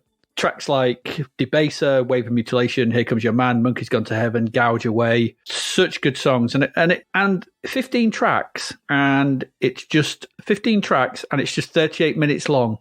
That's brevity. I was going to say that is like punchy. Yeah, just 15 tracks. I mean, barely any tracks are over 3 minutes long. I mean, I don't know what that is. It's like 2.5 minute average per track. But when you think about the classic tracks like Monkey's Gone to Heaven, Here Comes Your Man, they think they're longer, but they're not. They're really short because they're in, they do the stuff and they're out. Like they're amazing stuff. And it is a really good album, Doolittle. I know you're not listening to much of them, but if you're going to listen to one, I'd listen to Doolittle. I think it's a very good album. I didn't realise how similar sounding Buck Rogers by Feeder. But Buck Rogers as a track sounds like Monkey's Gone to Heaven. I think we're gonna make it. Yeah, Monkey's Gone. It's just very similar. All those Quiet Loud bands. Yeah. All that. I don't know any more than that. Oh, but it's a good album. I really like it. It's classic. What can you say? It is a classic. In at number 20 is What's That Noise by Cold Cut. That just reminds me of the time when me and Gary missed the largest processional, what was it, largest festival in Nice, because we slept through it and woke up halfway through going, what's that noise? We were tired. We just flown into Nice for a day. We were tired. We were like, outside, like, hey, party. It was like, what's that noise? Trying to sleep. Why on earth would you fly to Nice for the day? Just flew over in the morning, flew back the next day. Just went for a night. It's cheap. Easy when it was when EasyJet were doing flights like about 20 quid. It was cheaper because I lived in Luton. Fly out of Luton Airport, you're in Nice in like about 2 hours. No, so it's like, well, let's just go to Nice. Let's go to Nice. Yeah, okay. Of all the places you could go. Well, I mean, I did load. I mean, I went to, where else did I go? I went to Berlin for a day. And when I say a day, we flew out at 6 in the morning and flew back at 10. And it cost something like about 30, 40 quid. It was cheaper than the train fares around the UK to fly to Berlin. It's ridiculous, but yeah, I can imagine that. I did Geneva as well in a day. Because again, you fly out about 6:30 and come back about 10 o'clock at night. Yeah, it's how to do it. You can do those quick stop-offs. Yeah, it's good. Anyway, but that's what that reminds me of. Is this any good? I don't know. It's not my thing. Cold Cut. No. Well, you'll have heard of loads of Cold Cut stuff. Doctor in the House, stuff like that. You'll have heard loads of it over the time. Lisa Stansfield, people like that. So if you think, what's Cold Cut like? Just think of Doctor in the House, and we've got a hard fire radio and all the housey stuff. Right. It's them. Yeah, okay. Yeah, not my thing then. No. In at number 22 is Ukrainsky Vystup versus John Peel by The Wedding Present. Okay. So this is a very strange thing. This is the Ukrainian John Peel Sessions by The Wedding Present. It's a compilation album gathering their first 3 Ukrainian language John Peel radio sessions. Because The Wedding Present's guitarist, Peter Solovka, I'm not sure how you pronounce that, whose father is Ukrainian, used to play a Ukrainian folk tune called Hopak to entertain his friends. Okay. And he did so during a radio session the band was recording for the BBC One Radio John Peel show. They decided to record the song for the session. It was really well, and they did loads more, basically. Because none of them could sing Ukrainian to any acceptable degree, they decided to invite fellow Leeds musician, the legendary Len Liggins of the Sinister Cleaners, who had read Russian at university, to sing and play various instruments. Good old Len Liggins of the Sinister Cleaners. This is so random. Can you speak Russian? Yeah, well, come and do this singing for us.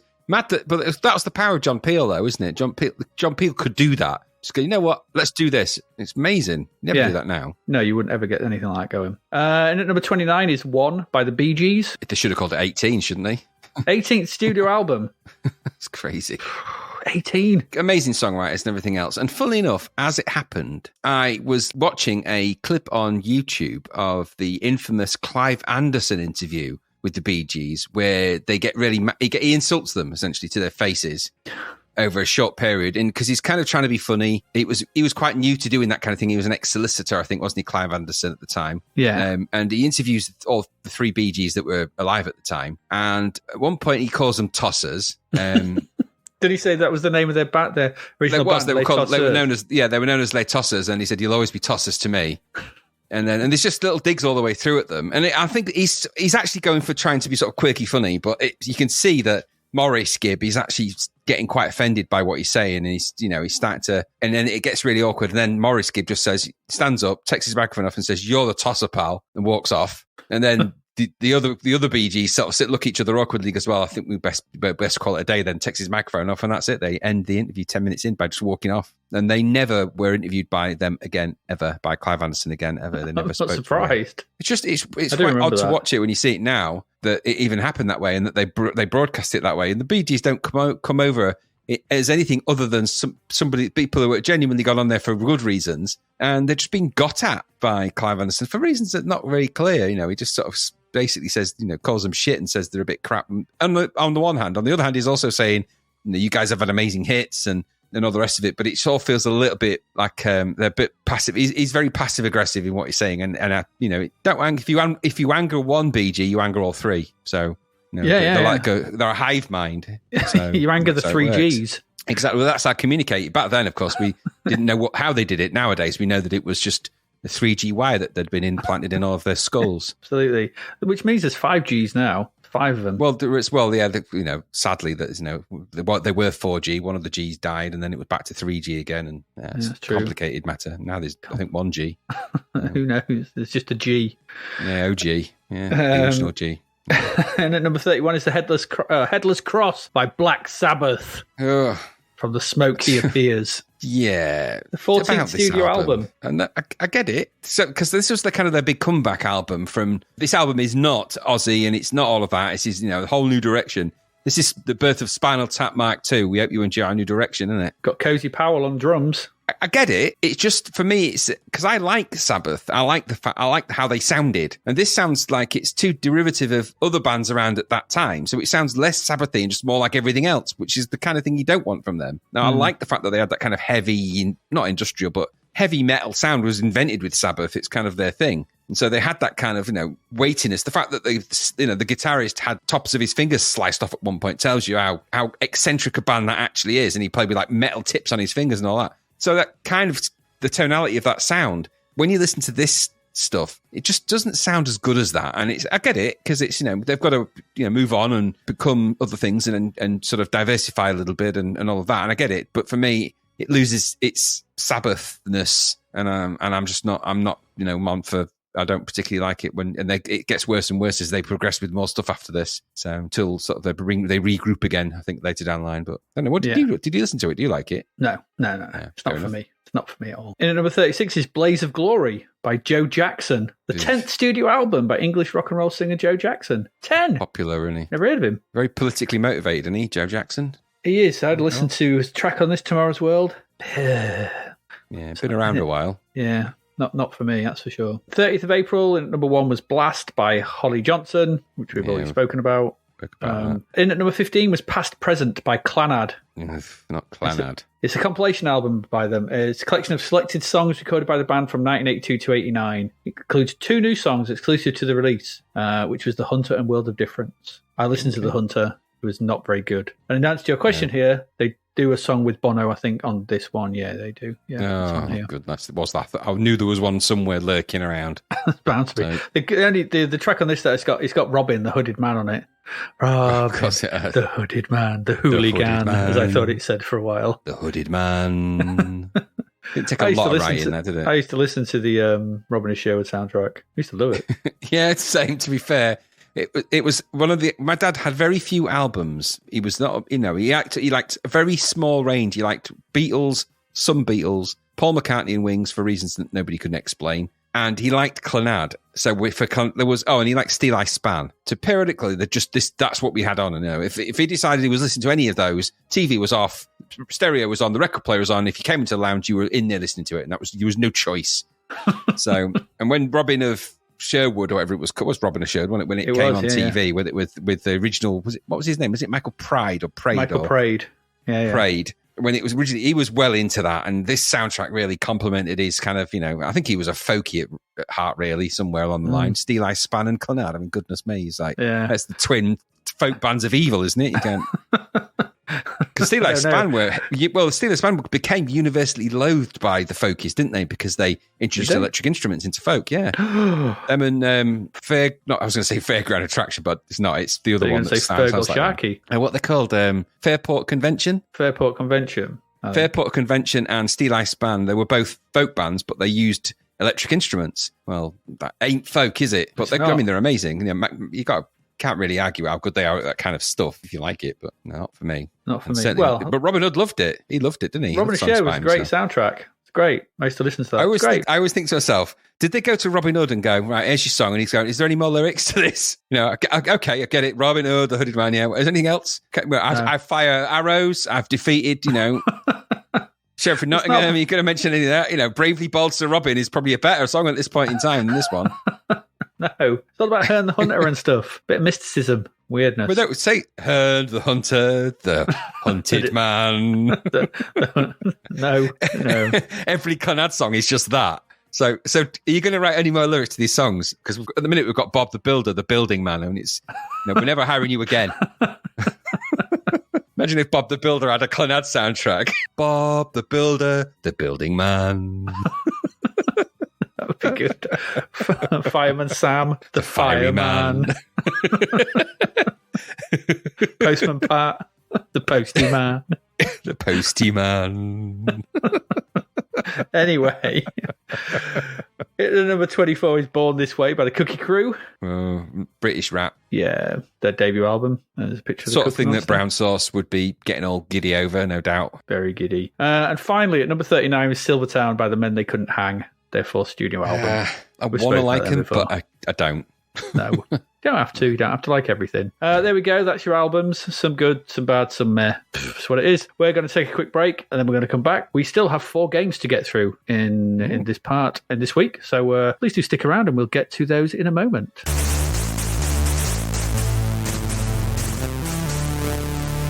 And we're back. Let's get into our first game. It is Butcher Hill. Pat Butcher's Hill. Oh, God, no. Or Ricky Butcher's Hill. Or what was the dad's name? Frank Butcher's Hill. Frank Butcher. Pat, what are you doing at my hill? Get off my hill. This is Butcher Hill. From Gremlin Graphics comes Butcher Hill. Full price as well, $9.99. Gremlin Graphics, $9.99. No budget stuff here. This was developed by Imagitech Design. Coded by Axel, who, going by the games listed on Lemon, seems to be still coding games and music for the C64 to this day. He had a load come out for Protovision, I think, and stuff like that. Whatever. So I don't know, but cracking on. Good stuff. This has got graphics by Radar, Steve, Mick, and Chris. Weren't they the Dave Morris 5 or something or whatever back in the 60s, whatever it was? I thought they were in that. Was that American Military show where they're on that army base? Oh, MASH. That's Radar. Yeah, MASH. Yeah. I was going to say it's the characters of MASH, almost. It could be. It's Spuds. Well, MASH. Get smashed.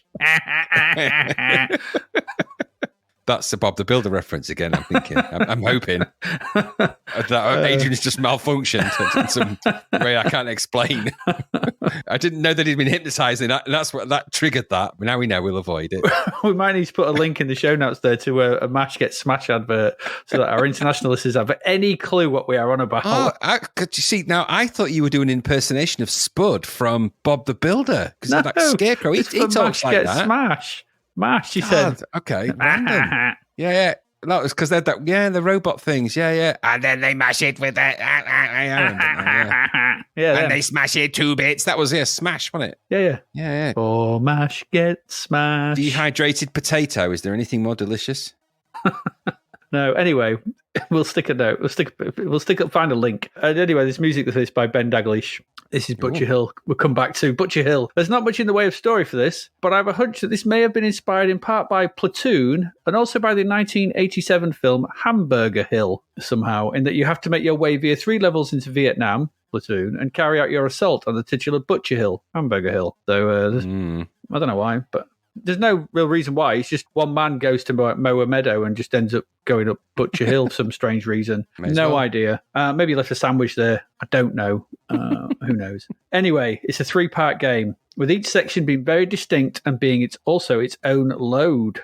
So from the start, there's a good level of presentation here. It's got a nice opening section, giving you some nice top and bottom borderless credits, if they are a little bit flickery at the top. Not almost there, but it's nice to see that. Scrolling up with the title of the game and the credits and some brief instructions scrolling up in a nice big font and some good music by Mr. Daglish. I did like this. I was sat watching this. I thought, this is quite impressive. They stop in the middle and they scroll back up. Like, nice cinematic feel. Pressing the spacebar, though, loads up the first section. And again, we get a quite decent title screen for this. Some multicolored text outlining the section, telling us what we've got to do. And some big army trucks scrolling across the top, which is very odd when the first section... There's no army trucks at all in this game, I don't think. So I don't know why they're there.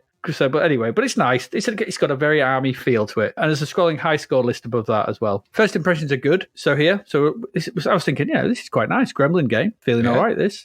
Nice stuff. Into the game then. And what we have here is a bit... So I'm going to talk about these sections in a bit, and I'll come sort of whatever. So the first bit, it's a bit Live and Let Die.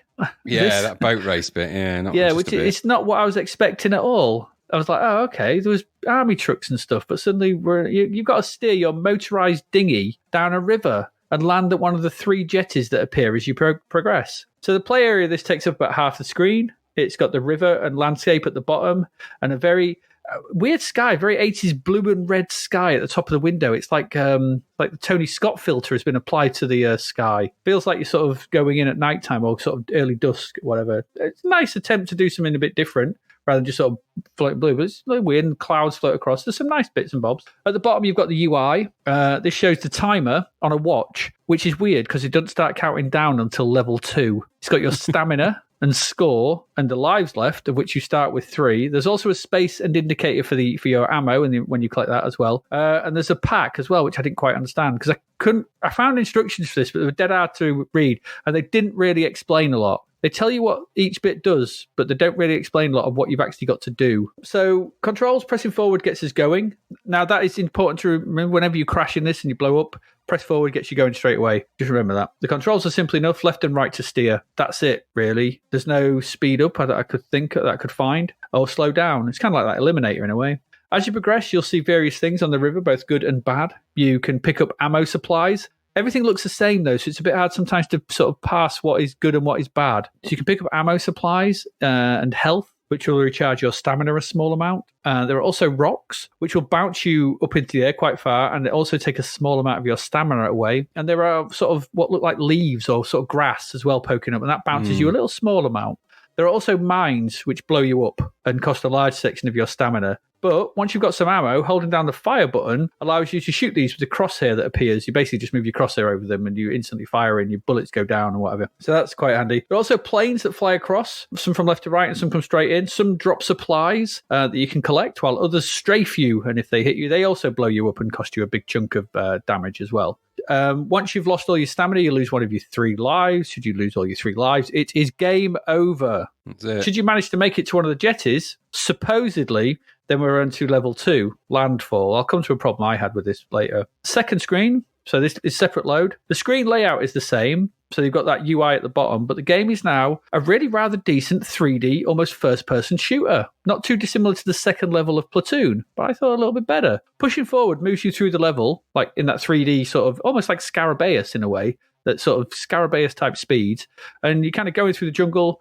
Back turns you 180 degrees, left and right turns you 90 degrees in that direction. And you can also use the diagonals as well to kind of swerve to the left and right as you're moving through the jungle. And it's not, the thing what I liked about this is, it's not all straight lines. So there's wider sections and you go around, so you have to go around trees and stuff. So it's not like we've seen these, like we saw in Platoon, it was just it was the tunnels, wasn't it? So it's very straight. You went forward and then you turned and it was very straight and there was no swerving. This is wider than your actual view is. So you have to actually move to the left and right. Quite nice. Quite good. Really impressive, I thought. And I thought holding up moves you really pretty fast through the jungle. First of all, I was just tapping forward and I was like, oh, this is not too bad, but it's a bit weird. And then I held forward. It went all the way. I was like, wow, that's really quite impressive. That's not bad at all. So you do that. You'll also come across clearings. And when you come to a clearing, soldiers will pop up whack-a-mole style from the ground. You got to shoot them. You got crosshair that comes on. It's not too hard. Shoot them all. You get bonus items like ammo and stuff like that. There are also mines on the floor, big chunky mines, and you've got to hold down the fire button and move your crosshair over them and shoot them. You don't want to get blown up. That costs you stamina. And you have to basically make it to the northeast. It's quite a hard point to get, you might get turned around, but that's what you've got to do. If you make it through this level, then you're at the village for the third load. And again, this is another odd one. It's a third-person Operation Wolf-style scrolling affair. Very weird. Your character's at the bottom of the screen, and the village which you must fight through scrolls to the left and right as you're going back and forth. The enemy's popping up for you to shoot. So it's like Operation Wolf, but you can see your character. Controls again are simple, left and right to run and fire, to bring up your crosshair and shoot. However, when I was playing this, tried it a few times. After about 20 seconds of this level, my copy just kept locking up. I couldn't get very far into it. So it is what it is. I could see what it was. And the other thing as well with this game, I don't think it's very well known. Finding instructions was a bit of a pain. There's no full playthrough of this that I could find for the C612 version on YouTube. So for those who listen to us that do playthroughs, well, you know, Butcher Hill is crying out for one, I think. There you go. Try and play through this. So I could never say if I captured Butcher Hill because it kept locking up, so I couldn't do that. So, yeah, that's your 3 sections. And there you go. It's a bit of a big mixed bag, this one. There's some nice touches, but overall, it's just a bit annoying to be really enjoyable. The boat section's rather dull, goes on forever, and no matter what I did, when those jetties appeared, which are just what I thought were fences, I just kept crashing into them. It says in the instructions when you come up to the jetty, you just have to press fire to stop at one. Nope, I couldn't for love nor money do it. And they're so far apart, it takes ages. So you're just meandering down this waterway, trying to avoid mines and bouncing and collecting stuff and trying to keep alive. Really boring. It goes on for far too long. But It also says in the instructions that if you stop at the first jetty, then you won't have found enough equipment or something for the next sections. But it's really not very good. It's the worst section, I thought, anyway. But by far the best section is the second one, with that really smart 3D effect as you move through the jungle. It's quite tense, I found, as sort of soldiers pop out and pop down and you got to shoot them quickly. I really quite enjoyed this bit. The controls are decent. And it is a rip-off of Platoon, but I think it stretches it out and it sort of takes that Platoon section and makes it into something else. I think this is really quite decent. And I would have almost liked to have seen the full game, just 3 levels of this, or maybe something. I think it would have been better rather than the stuff that we got. The third section, small part I played, a bit basic, and I'm not sure a third-person Operation Wolf is something anyone wanted. I don't really know if there's... No. I suppose the only one I could think of sort of thing similar is like Cabal or something, but that doesn't scroll, does it? I don't think. But anyway, it's that. I'm not sure it went. And the graphics in that part were also a bit bland. There's a lot of yellow, simple huts in the distance as well. It got 52%. I'd say that's about right. The subject matter's a little off, politics of you going into Vietnam, but it doesn't try and glory up with any kind of narrative. You're not gung-ho or anything. It's just there's no narrative. There's no story. You're just going to go take Butcher Hill. It's kind of like Beachhead in that respect. Yeah. Because Beachhead is the same sort of thing where you do multiple different little things to try and take down the dictator and that thing. So it's felt a little bit Beachheadish in structure, but it's what it is. It could be set anywhere, this. As a package, it's not terrible. But it's a bit painfully average because I don't think the 3 sections are not equal in quality. But if you can manage to make it past the boring water section, then the second level is tense and enjoyable, and that's probably where it gets its score, as the rest is just a bit bland. There's some nice presentation around the edges, 3 distinct sections that do, I guess, tie together into a functional game. They do tell a narrative. It's like, you go in on the water and then you creep through the jungle and then you get to the village and take it over. Very Platoon-like.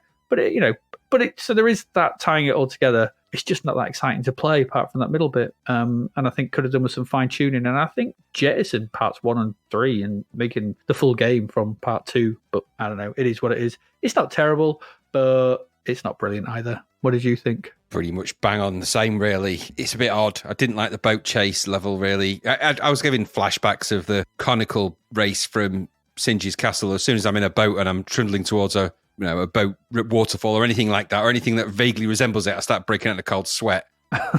and also reminding me of that god-awful, the Bond game, the Live and Let Die. Live and Let Die, yeah. So and that wasn't a pleasing experience. So, and it just seemed to go on forever, and it was very fidgety, wasn't it? It wasn't very pleasant, a bit jumpy, fidgety. The whole thing felt a little bit like that, if I was honest. Don't get me wrong, in the second sort of FPS-ish, 3D-ish thing, very clever idea to try.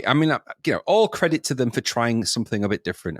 We've seen it kind of before, but in Platoon, but all credit for them for trying to do something. And it does, it is that kind of proto-Doom feel to it and, all that kind of thing. So, okay, not bad idea. And with, is it going back to the kind of, 3D Monster Maze type notion of that kind of thing? Maybe it is. But again, not a bad idea to try it and sort of theme it up a bit. It was okay, worthy of the attempt. But did it piece together with the first game? No, not really. No.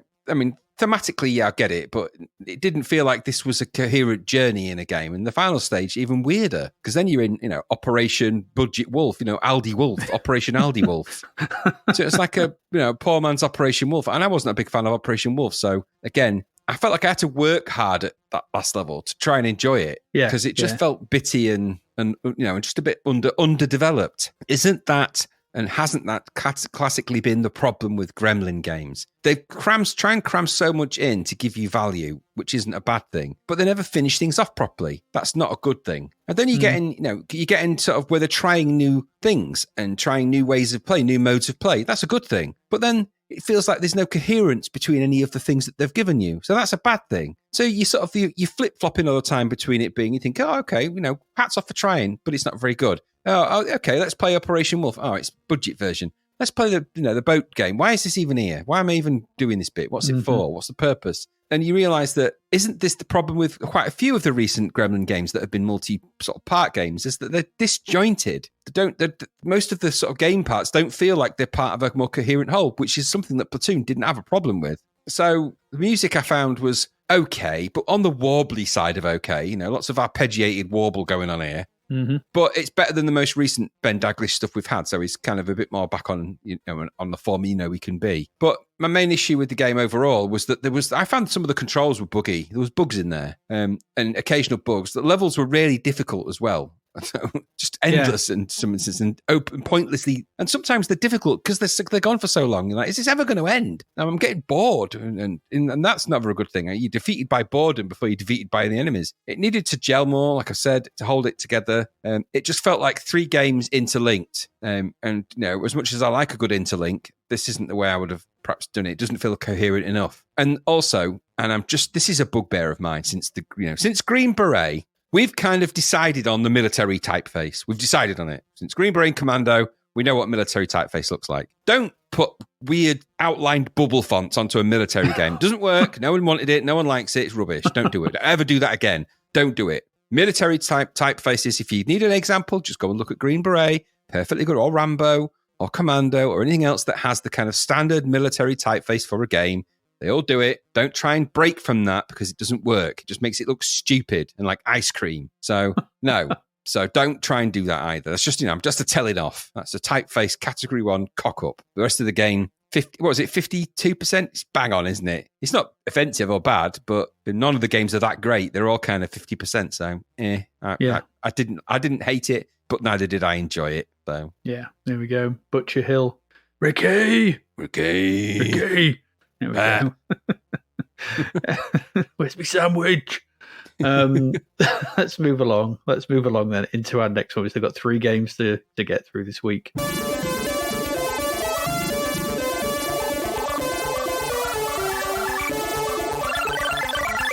And that's over to you, Graham, for a little bit of Motor Massacre. Well, it's Gremlin again. It is Gremlin again. Not once that they come along with 2 things. Motor Massacre, $9.95 from Gremlin. Published by them, obviously. Developer was Distinctive Software. It's distinctive, all right. Maybe not in the ways you imagine. Concept is Chris Gray. The coder was Darren E. Shebeck. And the graphics were Tony Lee. The musician, of course, again, Ben Daglish. Mm-hmm. So there's a lot of story to this. And that tells you something right away.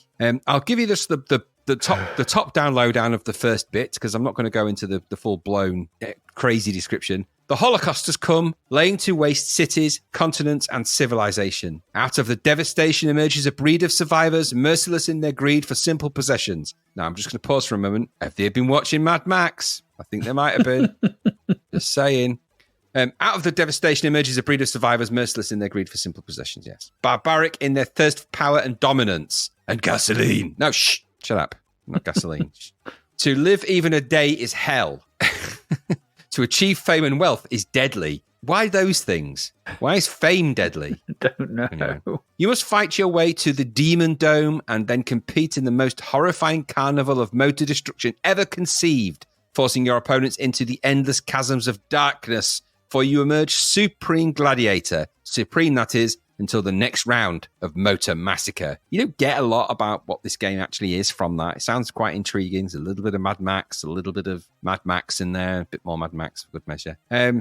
So it says in the introduction for this, before the great biological holocaust, you led a wild life chasing down creeps. It paid good too, but that was then. And now you settle down to a quiet life in the last remaining city on the face of the earth. Sure, sometimes it can be a little too quiet, but one thing's for sure, life here is better than life on the outside. Out there, it's just one big mutant mess. It all started. Listen, this is like reminded me. Get the airplane 2 out there. They sort of get your fuel out. It all started when that menace, Dr. Annoyed. Dr. Annoyed. I'm going to say it again. Dr. Annoyed. I knew you'd hate that. Thought he could strike it rich by pawning off that vile food substitute, Slew. He knew exactly what, I'm guessing, Slew would do to anyone who ate it. This reminds me of Slurm, horribly, if you insert Slurm into that. After you get hooked on the stuff, you don't care about anything except finding more of that Slew slime. Real food is in short supply, so he thought he'd add new meaning to the phrase, cornering the market. You don't need to add more meaning to that phrase, it's pretty clear. Anyway. That doesn't even make any sense. That mad little green guy took over life, if that's what you want to call it, on the outside and has made it his own demented playground. Now everyone is trapped in their cities. I thought there was only one city remaining. A minute ago, there's only one city remaining, just saying. unable to break free from the Mad Doctor's grip. It's not the Mad Doctor. Well, I suppose Dr. Annoyed. Of slimy slew addiction. In his cities, killer cars... Watch out for the killer cars, everybody.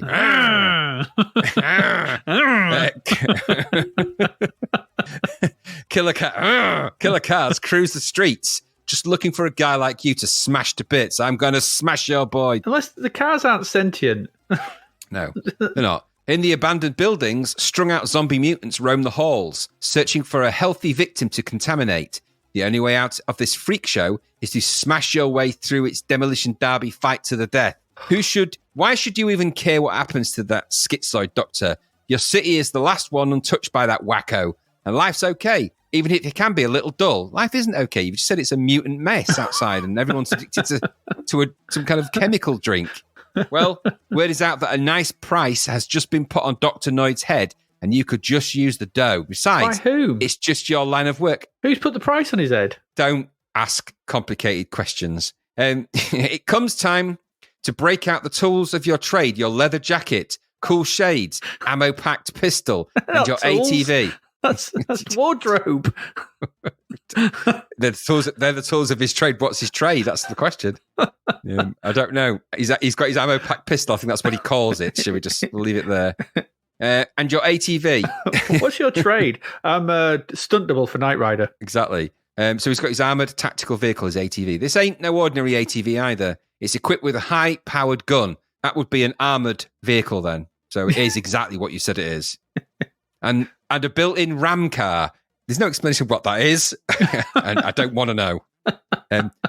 Which is going... Now, this will crack you up, Beatty. It says it's going to come in mighty handy. It's a mighty handy item. We've actually got one, a real one. That's in there. I didn't write that. It's going to come in mighty handy to smash up demolition derbies, spelt so badly wrong that it's actually offending my eyes that they've spelt it like derbies like that. How have they spelled it? DERBIES. Oh.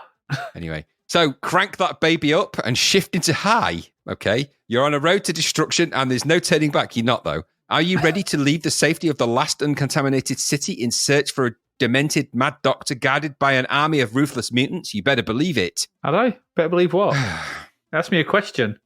No. Anyway, your mission then is, it says, I'm not going to go, I promise I won't go through all of this because there's loads more, but I need to go through these bits because the game itself needs this contextualization. This is your mission. Well, you can't back out now. It was your idea.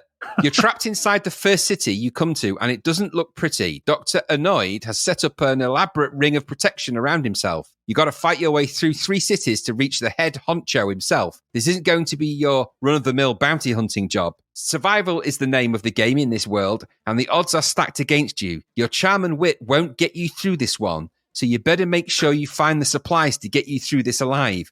Money doesn't mean a thing around here, but food does. Any food you find can be traded for gas, repairs, ammo, weapons, you name it. But first, you got to find some. As you cruise the streets, keep your eyes peeled for entrances to buildings. Your search isn't going to be an easy one. You got to fight your way through the streets with kamikaze cars hot on your tail. Inside the buildings, you'll find food, weapons, tools for your car, and if you're lucky, an arena pass that will get you into the arena at the city's gate. And that's not all you'll find. Armies of slimy mutants are waiting to get their hands on a guy like you. I don't like the way they worded that. Sure, you've got a gun, but if you run into one of those goons, well, let's just say you won't exactly be the picture of health. Once you've got the arena pass, find the arena where Dr. Annoyed stages demolition contests between his toughest mutants and anyone who's crazy enough to try and take them on. Sounds like your kind of fun. If you make it through the arena, you'll be in the next city in your search for Dr. Noid. If you make it through to the 3rd city, you're not just lucky, but crazy too. You've still got Dr. Annoyed to put away. He's waiting in the last arena, ready to give you the challenge of your life. I'm not going to go into any more of it. It does explain what your ATV can do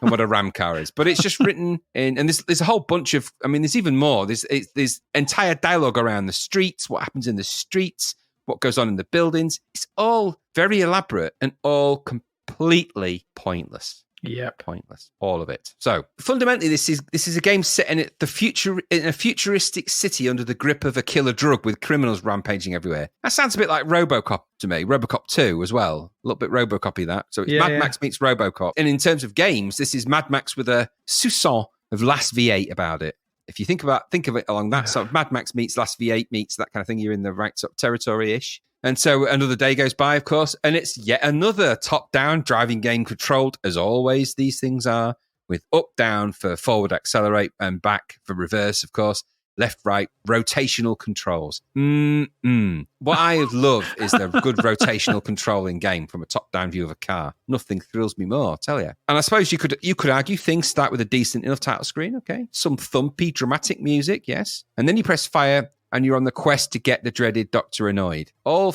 that flowery narrative and all that excitement of all that instructions, put that to one side. What you end up doing is driving a small car around a maze-like city map looking for entrances or fruit. Your mission is to find weapons and things to I say upgrade your ATV, but all you really do is get more ammo or food to trade for more ammo. It's really weird. You think you'd get other things, but you don't. What you really need is the arena pass. So you can go to the arena, shoot the cars that are in the arena, which you can do, by the way, without having an arena pass, but it doesn't let you continue if you don't have the arena pass. And then you get to the next city map and just do the same thing over again. Your screen for the city sort of car part is 2/3 game window and 1/3 UI. The view is top down, of course, with your ATV more or less in the middle of that part of the view. Roads, buildings, and the general routes and map will reveal as you drive around in this sort of this multi-scroll kind of way. The UI tells you the weapons you have remaining, your current health, fuel status, and speed in miles per hour. It doesn't look terrible, this bit. It doesn't look crap. It's not amazing. It doesn't look crap. It's just a tad it's a lot undershaded. So the game window graphics, they're compared to, I think they're not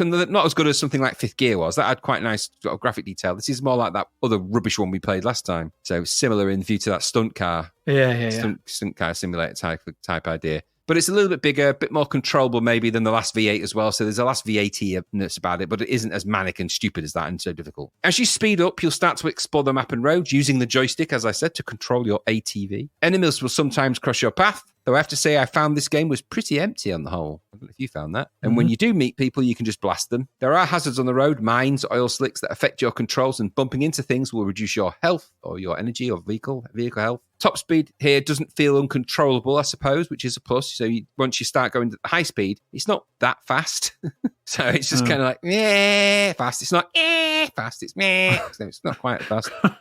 But without much to do or engage with, it just feels like you're driving around a map relatively simply, really, looking for entrance ways, which are really stupidly pixel accurate to try and get into. So when you see one, you'll think, I'm just going to slow down and go in there. You'll go, bam. Oh, sorry, not quite right. Reverse, go forward a bit. Bam. Oh, it's not quite in there. And then you'll slowly go in and go, yep, you're in. And then the load begins. So there are some places that you can interact with, things like garages for fuel and fuel stops and things like that. There is the arena, of course, as well, which you'll come across. But it's all just, unless you've got the arena pass, it's pretty pointless. So this is the quest for the pass, really. But I suppose you can shoot the cars if you want to, if you come across any. You'll hear them. You'll be driving around, you'll hear cars, but you don't know where it's coming from, which is kind of a bit disturbing. And then when you do find those entrances and you drive your car into them, so you don't get out your car and walk in, you drive your car in, which is, conspicuous. You'll get the second game. There's a load, of course, because things always have to load in a Gremlin game. And you'll drop into the second view, which is a completely different sort of view control. There's names like Pandy's Pork Palace and places you can visit in this game. So I stopped off for a God knows what in Pandy's Pork Palace. I don't even know what goes on in there.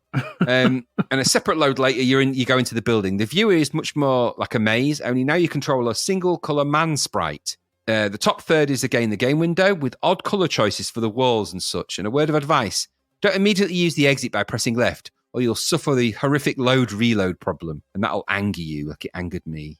And you probably will do that by accident a lot. At the bottom of the screen, the UI has altered now, so you've now got a health bar, your weapon listed, and some info space. Adjacent to this is your ammo count, number of keys, and food collected. And to the right of that, some blue squares in a rectangle. Don't know what that was. Probably something, but no idea. No idea what that was. The aim of this part of the game is to navigate around the building looking for stuff. Food, keys, weapons, and even the arena pass. Joystick controls your explorer, and you will immediately notice he has possibly the heaviest sounding walk cycle of all time. I mean, either his shoes are lead-lined or that guy is busting staircases because he's got the heaviest feet in the universe or heavy shoes. Either way, you'll thud around. Periodically, you'll get attacked, followed by green versions of yourself. If they get even near you, they reduce your energy. They're really annoying. And you'll also come across pitfalls as well, like locked doors, food and keys that are behind those and all that kind of thing. There's also pits that you can fall down. Think of it like a really empty and lonely gauntlet mixed with a hint of impossible mission where you thud around kind of empty spaces, shooting the odd greenie and picking up stuff now and again. And then when you're done, and assuming that you've not found the arena pass, you return to the exit, get back in your car, and loading happens, and then off we go again. The graphics for that section are pretty basic for a 1989 game. We've seen loads of variations of this kind of thing with way more details, way more enemies, way more difficulty, way more excitement. That kind of walking around a maze shooting stuff has been done loads and better. It's pretty empty and very lame graphics in there. It's not developed very well at all. So there is a large map to explore, I guess, because it felt large. It might not be, but it did feel it because it all looks kind of the same. So you just kind of wander around. It reminded me of that going way back to the beginnings of days of the podcast when we played Give My Regards to Broad Street in that horrific I'm just wandering around sense. Oh, God. There's a relatively controllable vehicle at the heart of this, I suppose. 2 modes of play. There's unfortunately a sense of dullness with this game. It lacks excitement, which belies the instructions and premise. It's always a sign, isn't it? The bigger the instructions, the more elaborate, the more dull the game tends to be. The ATV section does give you space to drive around, but you start to feel like the Amiga man very quickly in that. You're just driving around. Hello, is anybody there? Hello, what's going on? It needs threat to make it exciting. Again, in the spirit of the Amiga man, this could have been a countdown to sundown, so the city becomes dangerous and such at night, meaning you need to do things with some kind of imperative. Could there have been missions or key items to find in each building that would unlock something potentially further down the line? The issue here is that you meander around in a vehicle, then meander around some more as a person, with no real drive or threat or kind of countdown to do, or no imperative to do anything. Again, what's the point? Upgrades don't feel like upgrades such as they are, extra weapons. The collection of food and keys seems completely arbitrary. It doesn't mean anything. There's no drive in the narrative that pushes any of this on. It's all bound with this kind of gameplay that it just needed to be something more coherent and driven than just driving around a map and periodically going into Pandy's Pork Palace for whatever reason you might need to do that. It's not particularly buggy, but then again, you wouldn't know because it's so underdeveloped that there might be bugs in there that you just can become tuned out of. Code works is the best you can say for what it is. Graphics, well, we've seen loads better than this kind of game on many occasions. Very basic, very empty. The sounds are very perfunctory. The music is passable, I guess, but his feet are so very thuddy that it's going to take a while for that to come out of this. Now, the irony of all of this is, it wouldn't have taken much to make this better, would it? I mean, there are obviously graphic improvements and all that, yes, but link the collection of items to an imperative. Have a cycle for the timing so that you need to do things quickly or face more challenges. Add more vehicles and things around. More places that offer engagement. Upgrades for your vehicles. Chop shops.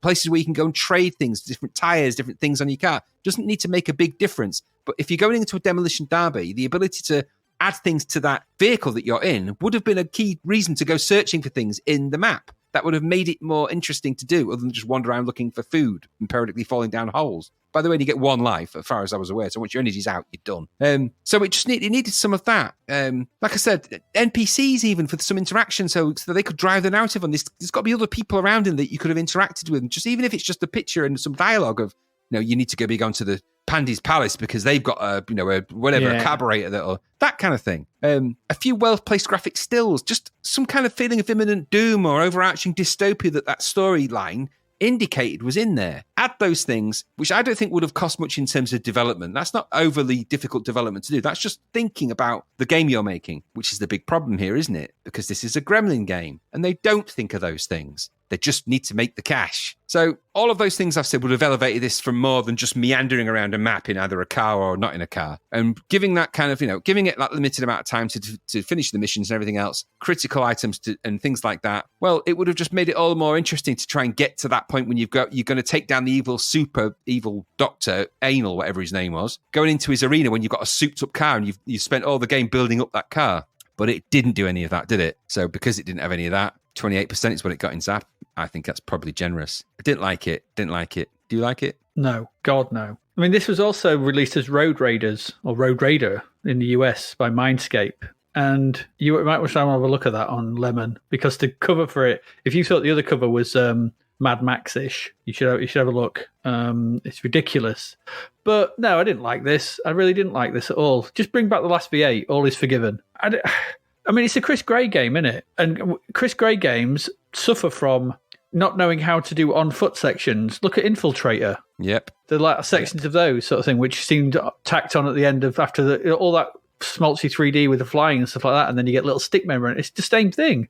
It's that same shit. This I didn't like this. Some horrible top-down drive around, bland backgrounds, and there's nothing happening at all. And every now and then a car will appear and explode. No, and this is the same guy that made Technocop. Wasn't Technocop exactly the same game? Pretty much. Same sort of split sort of thing. You drive somewhere and then you go in to do some walking around stuff. Same shit. And this is less like Mad Max and more like sedentary Stan or Maudlin Mick or Dreary Desmond. It's just I didn't really have a clue what I was doing. There's all that instructions and it's all for nothing. It's just boring. Whenever I get one of these games, we open up one of these games and I look at the docs or we find the instructions. And there's masses of stuff. I'm like, oh, okay. Yeah. And then I see 28%. I'm like, oh, all this for that, or all that for this. Sorry. Ugly visuals. Yep. Why does my car have a smiley face on it when driving vertically? It annoyed me, that did. It's weird. Bland sound effects. I didn't think there was anything redeemable quality. It's pure dog egg for me, this one. I really didn't like it at all. Just boring. Yeah. And like you said, those sound effects are your footsteps.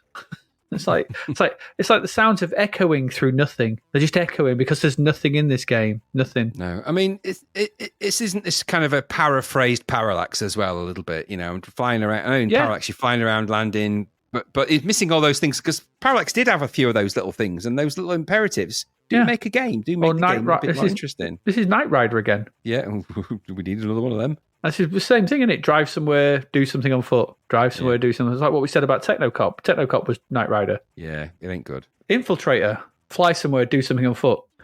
Yeah. No, good. I didn't like Motor Massacre. Dreadful name as well. Just dreadful. Anyway, there we go.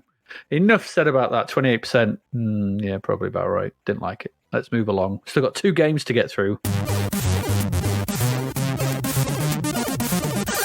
And our next one up is a budget title. It is Tomcat. Tomcat. No. Is that Kelly McGillis on the title screen? Sure, looks like her. Sure, it is. Very, very, very similar. I recognise that pose. That's Kelly McGillis from Top Gun. Shush, don't say the words Top Gun.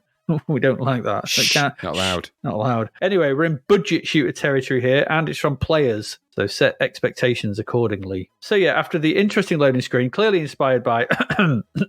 but still pretty well drawn. We get the title screen as inspired by Afterburner, with a big set of bouncing balls at the top, like the Afterburner front end that slowly spells out Tomcat. I thought that was quite nice, actually. Actually, quite nice balls and moving around, and the letters TOMCAT were appearing. I thought it was pretty good. And there's a really nice Maniacs of Noise tune as well. So that front end is really quite cool. There's a lot of nice presentation in front end of this. I was like, ooh, this is good. We also get the credits here. And this was converted by Digital Light and Magic, Graham. Digital Light and Magic. Saw that. Wow, Digital Light and Magic. Whatever. That means code by Ian Denny, graphics by Martin Godbeer. That's a great name, Godbeer. And music by Haroon Tell. Haroon, whatever. No real options to speak of. Pressing fire gets us straight into the game. The game is backed up by a story of sorts. So straight from the manual, F-14 Tomcat. I thought it was just Tomcat, but never mind. In the later part of the 20th century...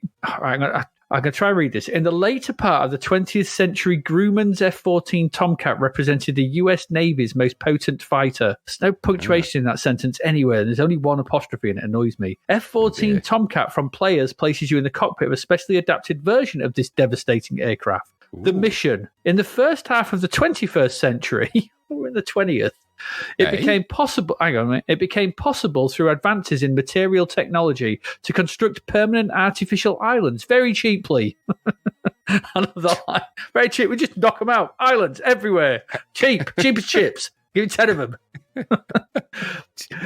However, but due to the spiraling cost of real estate, many of these islands were built. Well, they would be, wouldn't they? They're cheap. Yeah, cheap. But you would think when you start building these islands, the cost of real estate would come down. Because people had islands now. Who'd want a house when you can have an island? Anyway, it's one of these artificial islands that is presently cause for concern. Not perilous. Just, I'm a bit concerned about that. There's a bit of cause for concern that one. The island, locally known as Art Rock 6. What? Is a local defence installation and is completely automated. Who built this? Why name it then? I don't know. A freak storm, damaged the controlling software, and as a result, the island has turned rogue, which has led to some cause for concern. But my thought here, right? It's an island. It's not going anywhere. So just leave it. an island. Exactly. Despite the substantial dollar value attached to the installation, I love that dollar value. That's straight out of Aliens. There's quite a considerable dollar value attached to that. Oh, it's that totally space, taken that from spaceship. Aliens, isn't it? Yeah, a few and this as well. Despite the substantial dollar value attached to the installation, a few regrettable incidents. There are a few deaths involved. Few deaths were involved. They've totally watched Aliens, haven't they? Yeah, involving local shipping have forced us to destroy the island. Okay. The task has fallen to you, the best low-level pilot in the free world. Why not just bomb it? Using a specially adapted F-14 Tomcat fighter with advanced terrain following radar and a special complement of weaponry, you must destroy the island. Extra weaponry may be requisitioned. Maybe. We'll let you. We'll let you. You can have the extra weaponry, but it may. You're not sure. Anyway, there you go. That's the nonsense that backs up this game. What this all means is that the screen scrolls vertically and you must shoot everything that gets in your way. Makes sense. That's it. You control your Tomcat fighter in the usual way with 8-way movement, and you must hammer the fire button to shoot. As you progress, you will be beset by land-based turrets and waves of helicopters, and all must be taken down. If you are lucky, then one of the ground-based turrets will reveal a bonus weapon, which you can fly over to collect.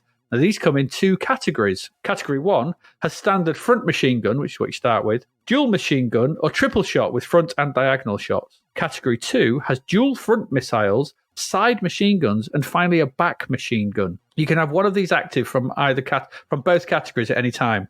So you can have triple shot and missiles, but not missiles and back shots, for example. So if you can't let one from either category, it'll knock out. These are represented on the screen by the numbers 1, 2, or 3 for category 1 and M, S, or B for category 2 weapons. These are in the UI. I'll come to the UI at the bottom in a minute. If you make it to the end of a level, then you must take down a boss, which is really weird, like caterpillar type thing. It's dead odd. And if you do that, it's on to the next island. There are 4 levels in total, and should you beat them, then it's back to the beginning, but no thing you just do it all again. As budget shooters go, I thought this was okay, actually. Stupid, questionable story aside, it's all right.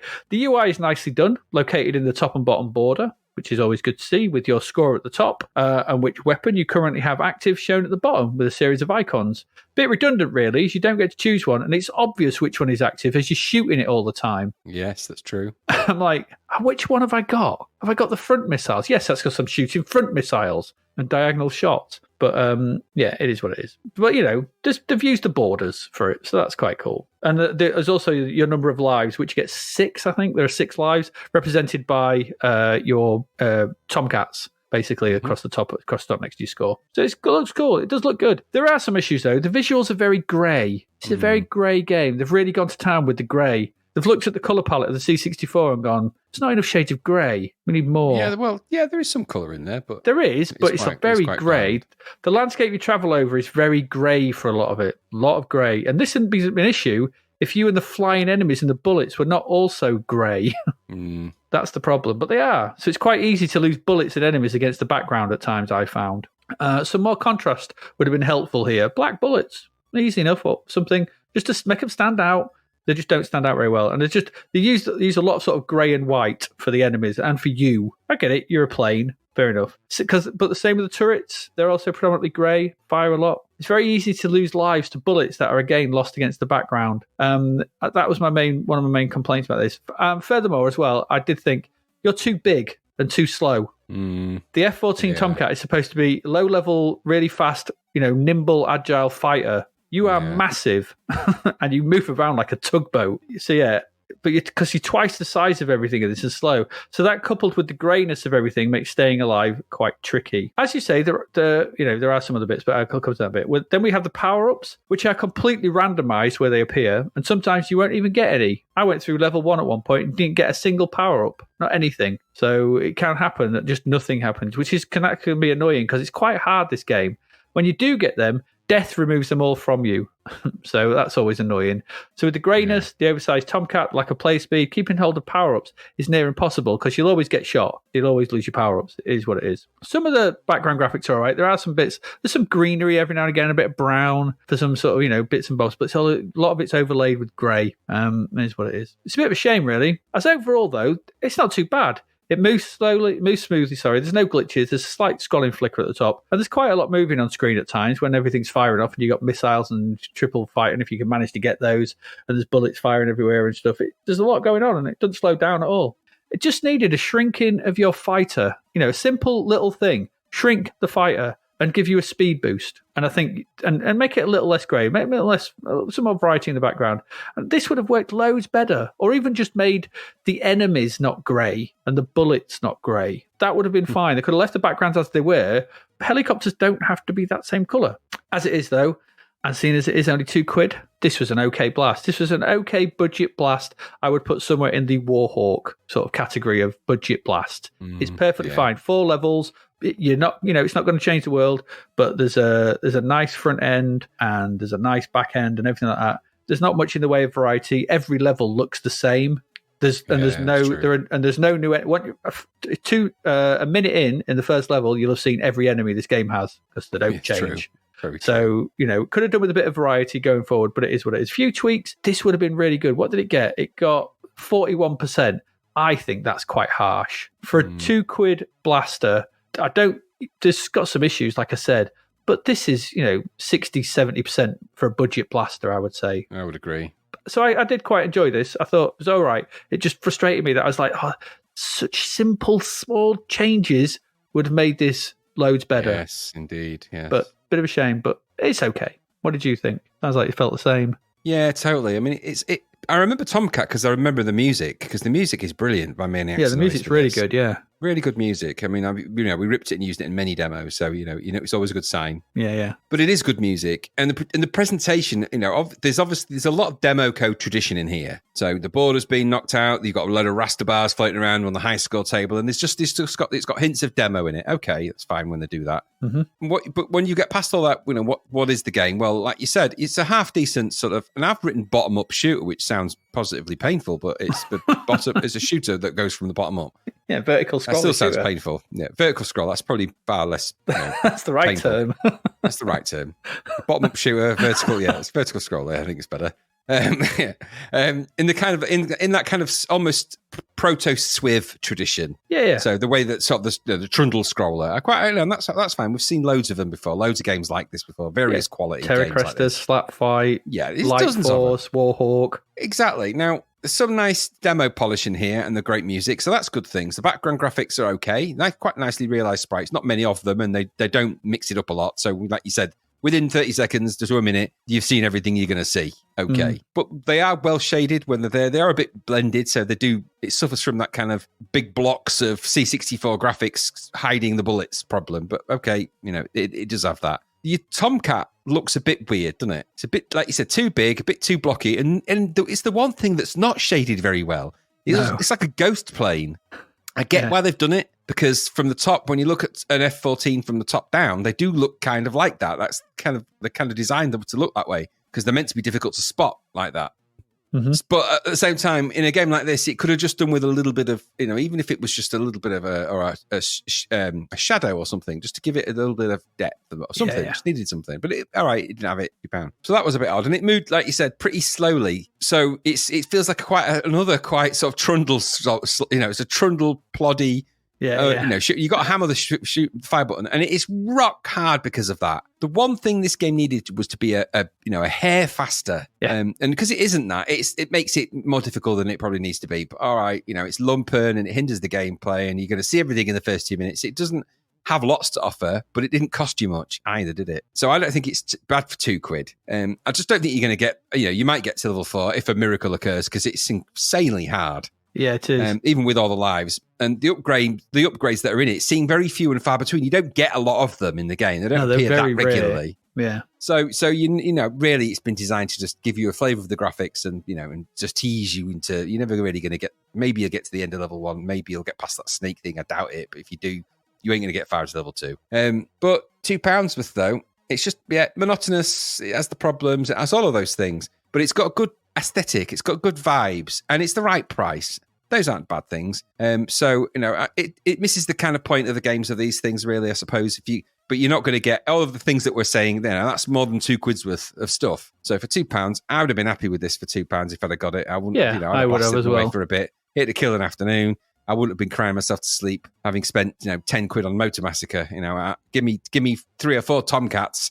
or variations of that theme, and I'll happily play them. But I wouldn't want to overspend £10 of my hard-earned money, or somebody's hard-earned money, on anything else. So for £2, pretty good. And as I said, in terms of its presentation, for £2, we're seeing a lot of this though. Some of these budget games have got the presentation more clocked than the more expensive ones. Tomcat looks way better when it loads than Motor Massacre or Butcher Hill. Yeah, very much so. 41% was too harsh, I think. Yeah, actually, just a note on that. That is overly harsh. Now, you're telling me that this a budget game, which is competent enough shooter, there's no bugs, it's got loads of fancy bits, it's maybe the odd thing around the edges, and it's only a few percent more really than Motor Massacre. Get lost. You're putting it in the same sort of, part of the bell curve as Dynamic Duo in this particular episode. No chance in hell. Yeah. This is way better than that. This should be in the 70s minimum. I thought so. Yep. There we go. That's Tomcat. Not too bad. It's all right. Just a bit grey. Let's move on. We've still got one left, and let's see what that one is. And Graham, it's over to you. It's another shooter. A lot of shooters this week. Whether it's 3D, left to right, upwards, down, whatever it is. But this one is DNA Warrior. No DNA in this one. $9.99. This published by Artronic Products. Coded by Michael J. Lister. Graphics are Alan Jones. And the musician is Thomas Egerskoff Peterson and Kim Christensen. He did Opera Copper. He did the music for that. He did. Against him. So I'm going to I've got the blurb here. Now, I did find some, I wouldn't call them instructions, but I did find the sort of inlay, but it was next to impossible to read it because it's really blurry. So I won't try and read that because I don't think I can. No. We'll be here all evening. So I've got the sort of summary that was on Moby Games. It says, Professor R. Szymanski has injected an accelerator and DNA into your brain to make you more intelligent. Just as the DNA was at the required level, there was an explosion in the lab which sent the professor into a coma. He was the only one who knew how to stop the experiment, so a Navy assault ship is shrunk and injected into your bloodstream. Now, I'm going to stop right there for a minute. Something tells me that I might have watched The Fantastic Voyage here and all that kind of thing. What was the modern one that came out? Inner Space. So maybe they've watched a little bit of that. It's got a vibe of it. Maybe. It's basically see the first one with Donald Pleasance and all that. Yeah. Anyway, so they shrunk this assault ship down and they're going to put it into his bloodstream, and he's got to stop the DNA from growing. 8 pieces of growth inhibitor must be collected before facing your brain. One of my favourite lines we've had in any instructions. Face the brain. Face your brain. With a foreign body in your blood cells and other parts of your body are trying to destroy you. You must battle these to hopefully get to the brain and stop your brain from exploding. Goodness. Another hindrance is the fact that you have to find all the intercellular junctions to move around the body. Some require keys. Plasma spheres can be found along the way to upgrade your ships and weapons. DNA Warrior is a horizontally side-scrolling shoot-'em-up. The joystick will steer your ship while the fire button will fire your weapon. Pressing the spacebar will select your next upgrade when a plasma sphere is collected. Also seen on the screen is a energy gauge, score, and ship upgrade to select. And that's off the Moby Games blurb, such as it was. So this is quite a nicely realised side-scrolling shooter, actually, very in keeping with the kind of R-type Salamander thing, but it has a few extra things to offer, and its theme is slightly different to that. There's some very well realised sprites in this game, some nice bi-scrolling in it as well. It's actually, it feels quite nice, and it's got quite a nice shoot-'em-up vibe to it, actually. I was pleasantly impressed with this, I have to say, in its own logic. But there are other things afoot with it. You start with a fairly decent, or fairly simple title screen where you've got some scrolling, some of the background detail and some basic sort of text. Okay, fine. Decent sort of image on the loading screen, not too bad. And then in the game itself, it's kind of are we going to call this standard side-scrolling shoot 'em up sort of window now? Yeah. So upper quadrant is the game window, a la every shoot 'em up we've described in the past 20 episodes. Pretty much. And at the bottom of that, about 3 characters high, maybe, is the sort of UI. It's comprised of the usual things that you find in UI, although this is kind of medium res, so it's a little bit unreadable. But you've got in there your score, what weapon you've got, whether you've got, when you've collected a sphere, it'll say whether it's speed up or, more shots and, or double or laser or whatever, until you can press spacebar as you upgrade in that. And so it's, from the surface, anyway, it looks like and plays like it feels like a standard shooter. There are differences, though, and some of them are good, and some of them jury's out a bit. So the first thing to say about this is that it does have quite well-realised graphics and sprites. The background details, what it isn't is a full-blown rip-off of R-Type or any of those. It's probably, if anything, it's probably a bit more Salamandery. There's hints of Salamander in here. Reminded me a bit of Synapse as well. And it's look. Bit of that, yeah. It's more along those lines than R-Type. So I think I just want to sort of establish that from the get-go. And because of that, it's got some quite nicely realised sprites. It's also bi-scrolling, which is something unusual in this. So when you can scroll to the end of the level, and you've actually got to sort of navigate up through the different blood vessel passages to get to the different levels. Or if you can go backwards, and the ship will reverse, and you end up sort of flying from right to left and sort of endlessly shooting at rocks and things like that. I found a little bit confusing without more instruction about what is going on. I found myself thinking, okay, I'm in familiar territory here, side-scrolling shooter, I'm shooting at things, I have these pickups, okay, spacebar gets speed ups, increase my bullet rate and all of those things, shoot at things, okay. And then all of a sudden I found myself going the other way, shooting endlessly at what felt like shooting endlessly at rocks, and I wasn't sure, did I miss something? Anyway, I died at that particular attempt, and died, so I restarted the game, went through the same process, got to the end of the level, and there was nothing there. I was like, what should I be doing? Anyway, and then ended up going backwards again, shooting at more rocks. In the end, I managed to sort of navigate my way to level 3 somehow. So that's kind of issue number one was it needed a little bit more direction about what I was meant to be doing at certain points. It sort of lacked that. So when I get somewhere, I'm like, what am I doing? No boss has appeared. I'm expecting that. What's happening?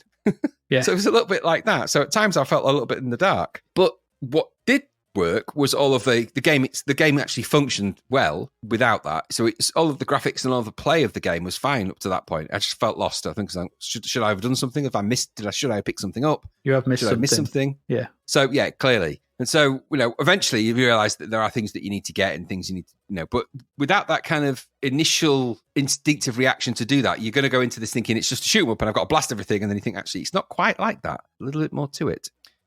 So there's nice music in here too. Actually, the music's good and the sound is all good. It's a full package of stuff. I like the background graphics in this. Yes, they're derivative, but they're very well drawn and everything scrolls really nicely. There's no jerky, juddery scrolling here. There are no bugs that I came across or anything like that. It felt very competently put together. The enemy waves were quite varied and really challenging. The way they kind of stretched out and flew at you and did all this, and sometimes they took quite a few bullets to kill as well. So you were trying to shoot them in time, but you're hammering the button. You're like, ah! So this, it's quite challenging. In fact, maybe a little bit, again, maybe overly difficult, but I'm starting to realize how crap I am at these things. But everything is well drawn. Everything scrolls nicely. The enemy waves, like I say, varied. The controls are very responsive, especially when you get the speed ups. It starts to feel a bit more like things happening. Yeah. And that was really nice. The ship is about the right size as well for this. They got that about right. And though, at times I wasn't sure. At times when I'm playing it, I wasn't exactly sure what I was meant to be doing up until a certain point when I finally figured it out. I quite liked what I was doing. I found it still quite instantly interplayable. I got into it quite quickly. It didn't, there was nothing in there putting me off. In fact, if anything, I wanted to get back in and find out what was going on a bit more. There was kind of a drive to it. So the game window is for most of the screen, which means you've got a lot of view to play, a lot of area to play in as well, which feels quite nice. It reminded me of some of the other shooters that we've seen that have been as accomplished as that. Armalite was like that, and lots of screen real estate to play in. You haven't been seconded to the top half where you've got the bottom half of some kind of weird map. None of that here. And you've got all of those things. The joystick moves, as I said, it's nice and nippy. Fire shoots, space upgrades. So I found all of that particularly refreshing. What it didn't feel to me was like a complete clone of every other shooter that we've played, which was nice. So it didn't look and play like Nemesis or Catechis or R-Type. There was something different about it. There was something a little bit different. Very challenging game for sure. I think it's got quite the difficulty spike on this, but that might be because, you just need to get better at picking the right things and doing the right stuff. But I think as these games should be, once you start to remember the patterns, and yes, it is a bit of a memory test, but when you start to remember the patterns for these things, you'll start to get through those stages of the game and you'll start to progress. Because you think, right, I need to be here to shoot that. I need to be there, and then you'll start to realize what weapons you've got. When you die, when you get blown up, regaining your weaponry and stuff like that's fairly quick to do as well. So there's no real complaints there. I think it's all in a single load as well, which is nice. Nice to have that back again. And there's lots of supplementary stuff in here as well. So nice high scores as well. Nice, easy on the eye, very demo-ish again. Very nice sort of feel to it. There's a lot to like with this. Lots of colours and sounds, very nice. Along with sort of Denaris and R-Type, it's another sort of good side-scrolling shooter on the C64, showing again something that we said many, many moons ago, that the C64 is good at these kind of things, but it's done in the right way, in the right hands. My main issue for me is that, do we need another side-scroller? Because we've had, there's at least 2 or 3 or 4 very recently, but, 3 of them technically were the same game, so maybe that only counts as one. But, The only fly in the ointment for this game, I think, the only fly I can see is that its price point pitches it against something like Armalite. And at the time, I could see that being a problem because I think, if you've got, if it was a one or the other situation, you're going to buy Armalite because it is better than this. There's no doubt about that. It is better at what it's doing. But if you wanted something that was like an alternative version of another Salamander type game that isn't an R-type game like Armalite was, or Denaris, or all those, well, this is $9.99, and it's not bad for $9.99. It's quite a lot to go at, a lot of levels. There's quite a lot of stuff to go through. It's 8 multi-level things, but there's lots of stuff, and there's lots of little interstitial bits. So when you're flying through different tunnels and things, you get like little mini graphics and all sorts of stuff. There's a lot to like here, I think. It's a good shooter. Now, my final note on this was, did it deserve a better mark from Zapped? Because they slapped this at 74%. And I can't help but feel that maybe it should have been, it's the same exact mark as Eliminator, but this was better than Eliminator for a shooter.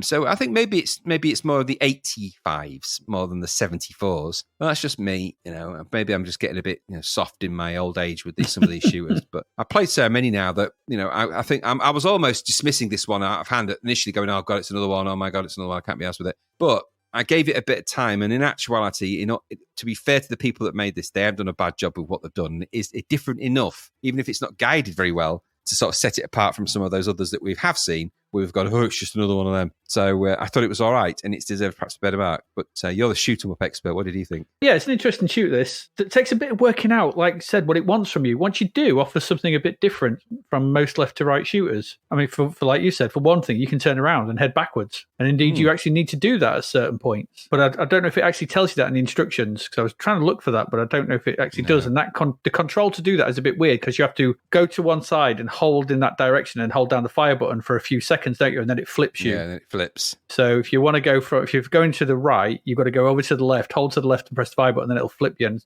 opposite of that if you want to go backwards. So that actually is a bit weird. You need to do that at points. And like when you're traveling through that first section, the first thing you need to do is look for a hole in the floor, because it's the first you go down to this level 2. Because like you, I just got to the end of the level and went up, and I was like, why am I in level 3? And then I got to the end of level 3 and it was like, there's nothing here. There's a lock. There's that thing that's locked. You have to go down to level 2, get the key, and then it opens level 3, and then you move forward, and so on and so forth. But getting through to level 2, it's all completely empty till you get to the end. Then you have to flip back and go between the things and shoot the rocks and stuff. So I quite like that sort of.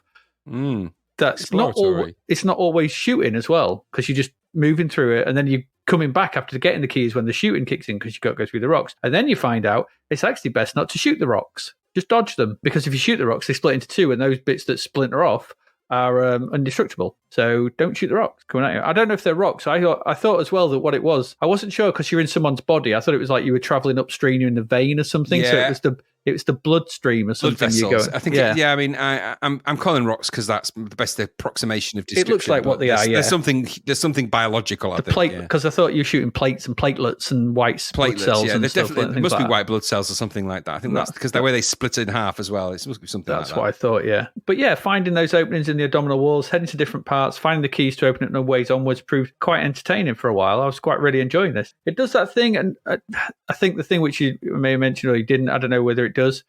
Do you lose everything when you die, or do you keep it? Have I missed that bit? Because I was finding that really annoying. If you pick stuff up, do you then press? You don't lose everything, right? I think it takes you back down to 2 or 3 upgrades. Because when I had the super powered upgrade, because I'd collected a load of them when I died, I went back down to having just the speed ups. So it does. I think it just takes you down a few. All right, okay.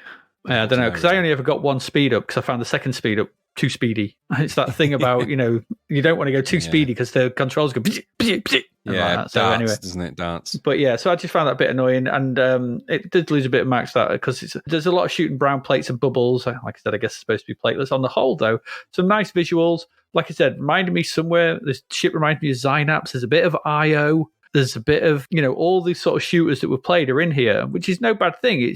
It's one of those, but it's a good looking one of those. Solid blast, and it adds that difference of sort of exploration and stuff. So, once you powered up a bit, and once I was powered up a little bit, I thought there was some nice blasting to be had in. It's not like get to the end of a level, shoot a boss. It was explore and move around and things like that. There's interesting design here. And I'd say I really enjoyed this. But like you, I felt it needed a better tutorial or guidance for the player Because I think when you introduce new stuff to a genre, nothing wrong with doing that, you've got to signpost it a bit better to the audience so they can just get frustrated. Like, that first hole you get to, if you go up, you're like, what have I got to do now? And especially as in the instructions, it don't really say anything about turning around. You can get like, is this broken? Is this just glitched? I'm not even sure what I'm supposed to do. So maybe what they could have done is that first, just some signpost or something to say, go here, find this one, look for these. And that, I think that would have better. Still, it's nice. We've seen a lot of just straight out and out blasters. It's nice to see something a bit different, someone trying a bit different in the genre and doing something a bit more interesting about it. I thought it was really nice. Interestingly, there is a comment on Lemon from Alan Jones, the guy who did the graphics. And he's put, thanks for the comments. He said, we made the game in not much over a month from start to finish and it bombed. He says it was the first game to ever receive a 3 Tombstone rating in a magazine, which I think is a bit unjustified. He says he really likes the music. But yeah, that is unjustified. I think it's a really good game. I think this is a really, really interesting shooter. It looks good. It moves decently well. Like you said, no bugs that I could find, no real problems with it. Just once you get over that initial hurdle of understanding what to do, really nice little game this was. I would have put this in the 80s as well. Maybe even pushing Sizzler because it's doing something different, but that's just me. I liked it.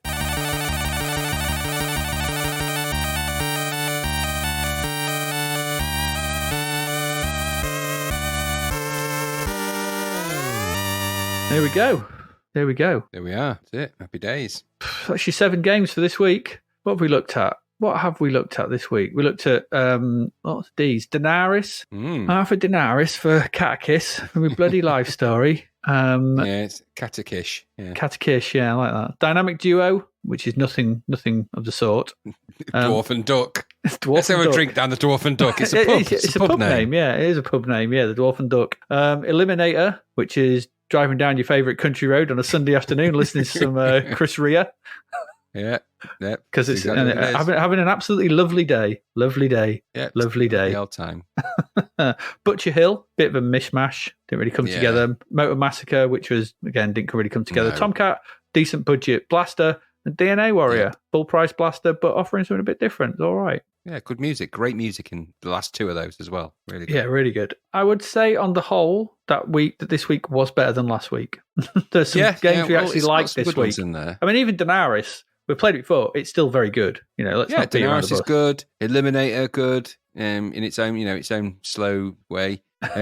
Tomcat good. DNA Warrior good. And all 4 of those have got really good music in them as well. So yeah. So not a bad week. What we got coming up? We finish April. Next week. What have we got coming up next week? Well, next week, Graham, we have Blasteroids. Oh, the biggie. I know, I'm going to have to see a doctor about that, though. Nasty case of the Blasteroids. We've got something called Zone Trooper. Oh, no. Then we've got the Munsters. Oh, no. No. And then we've got Who Framed Roger Rabbit. Oh, God's sake.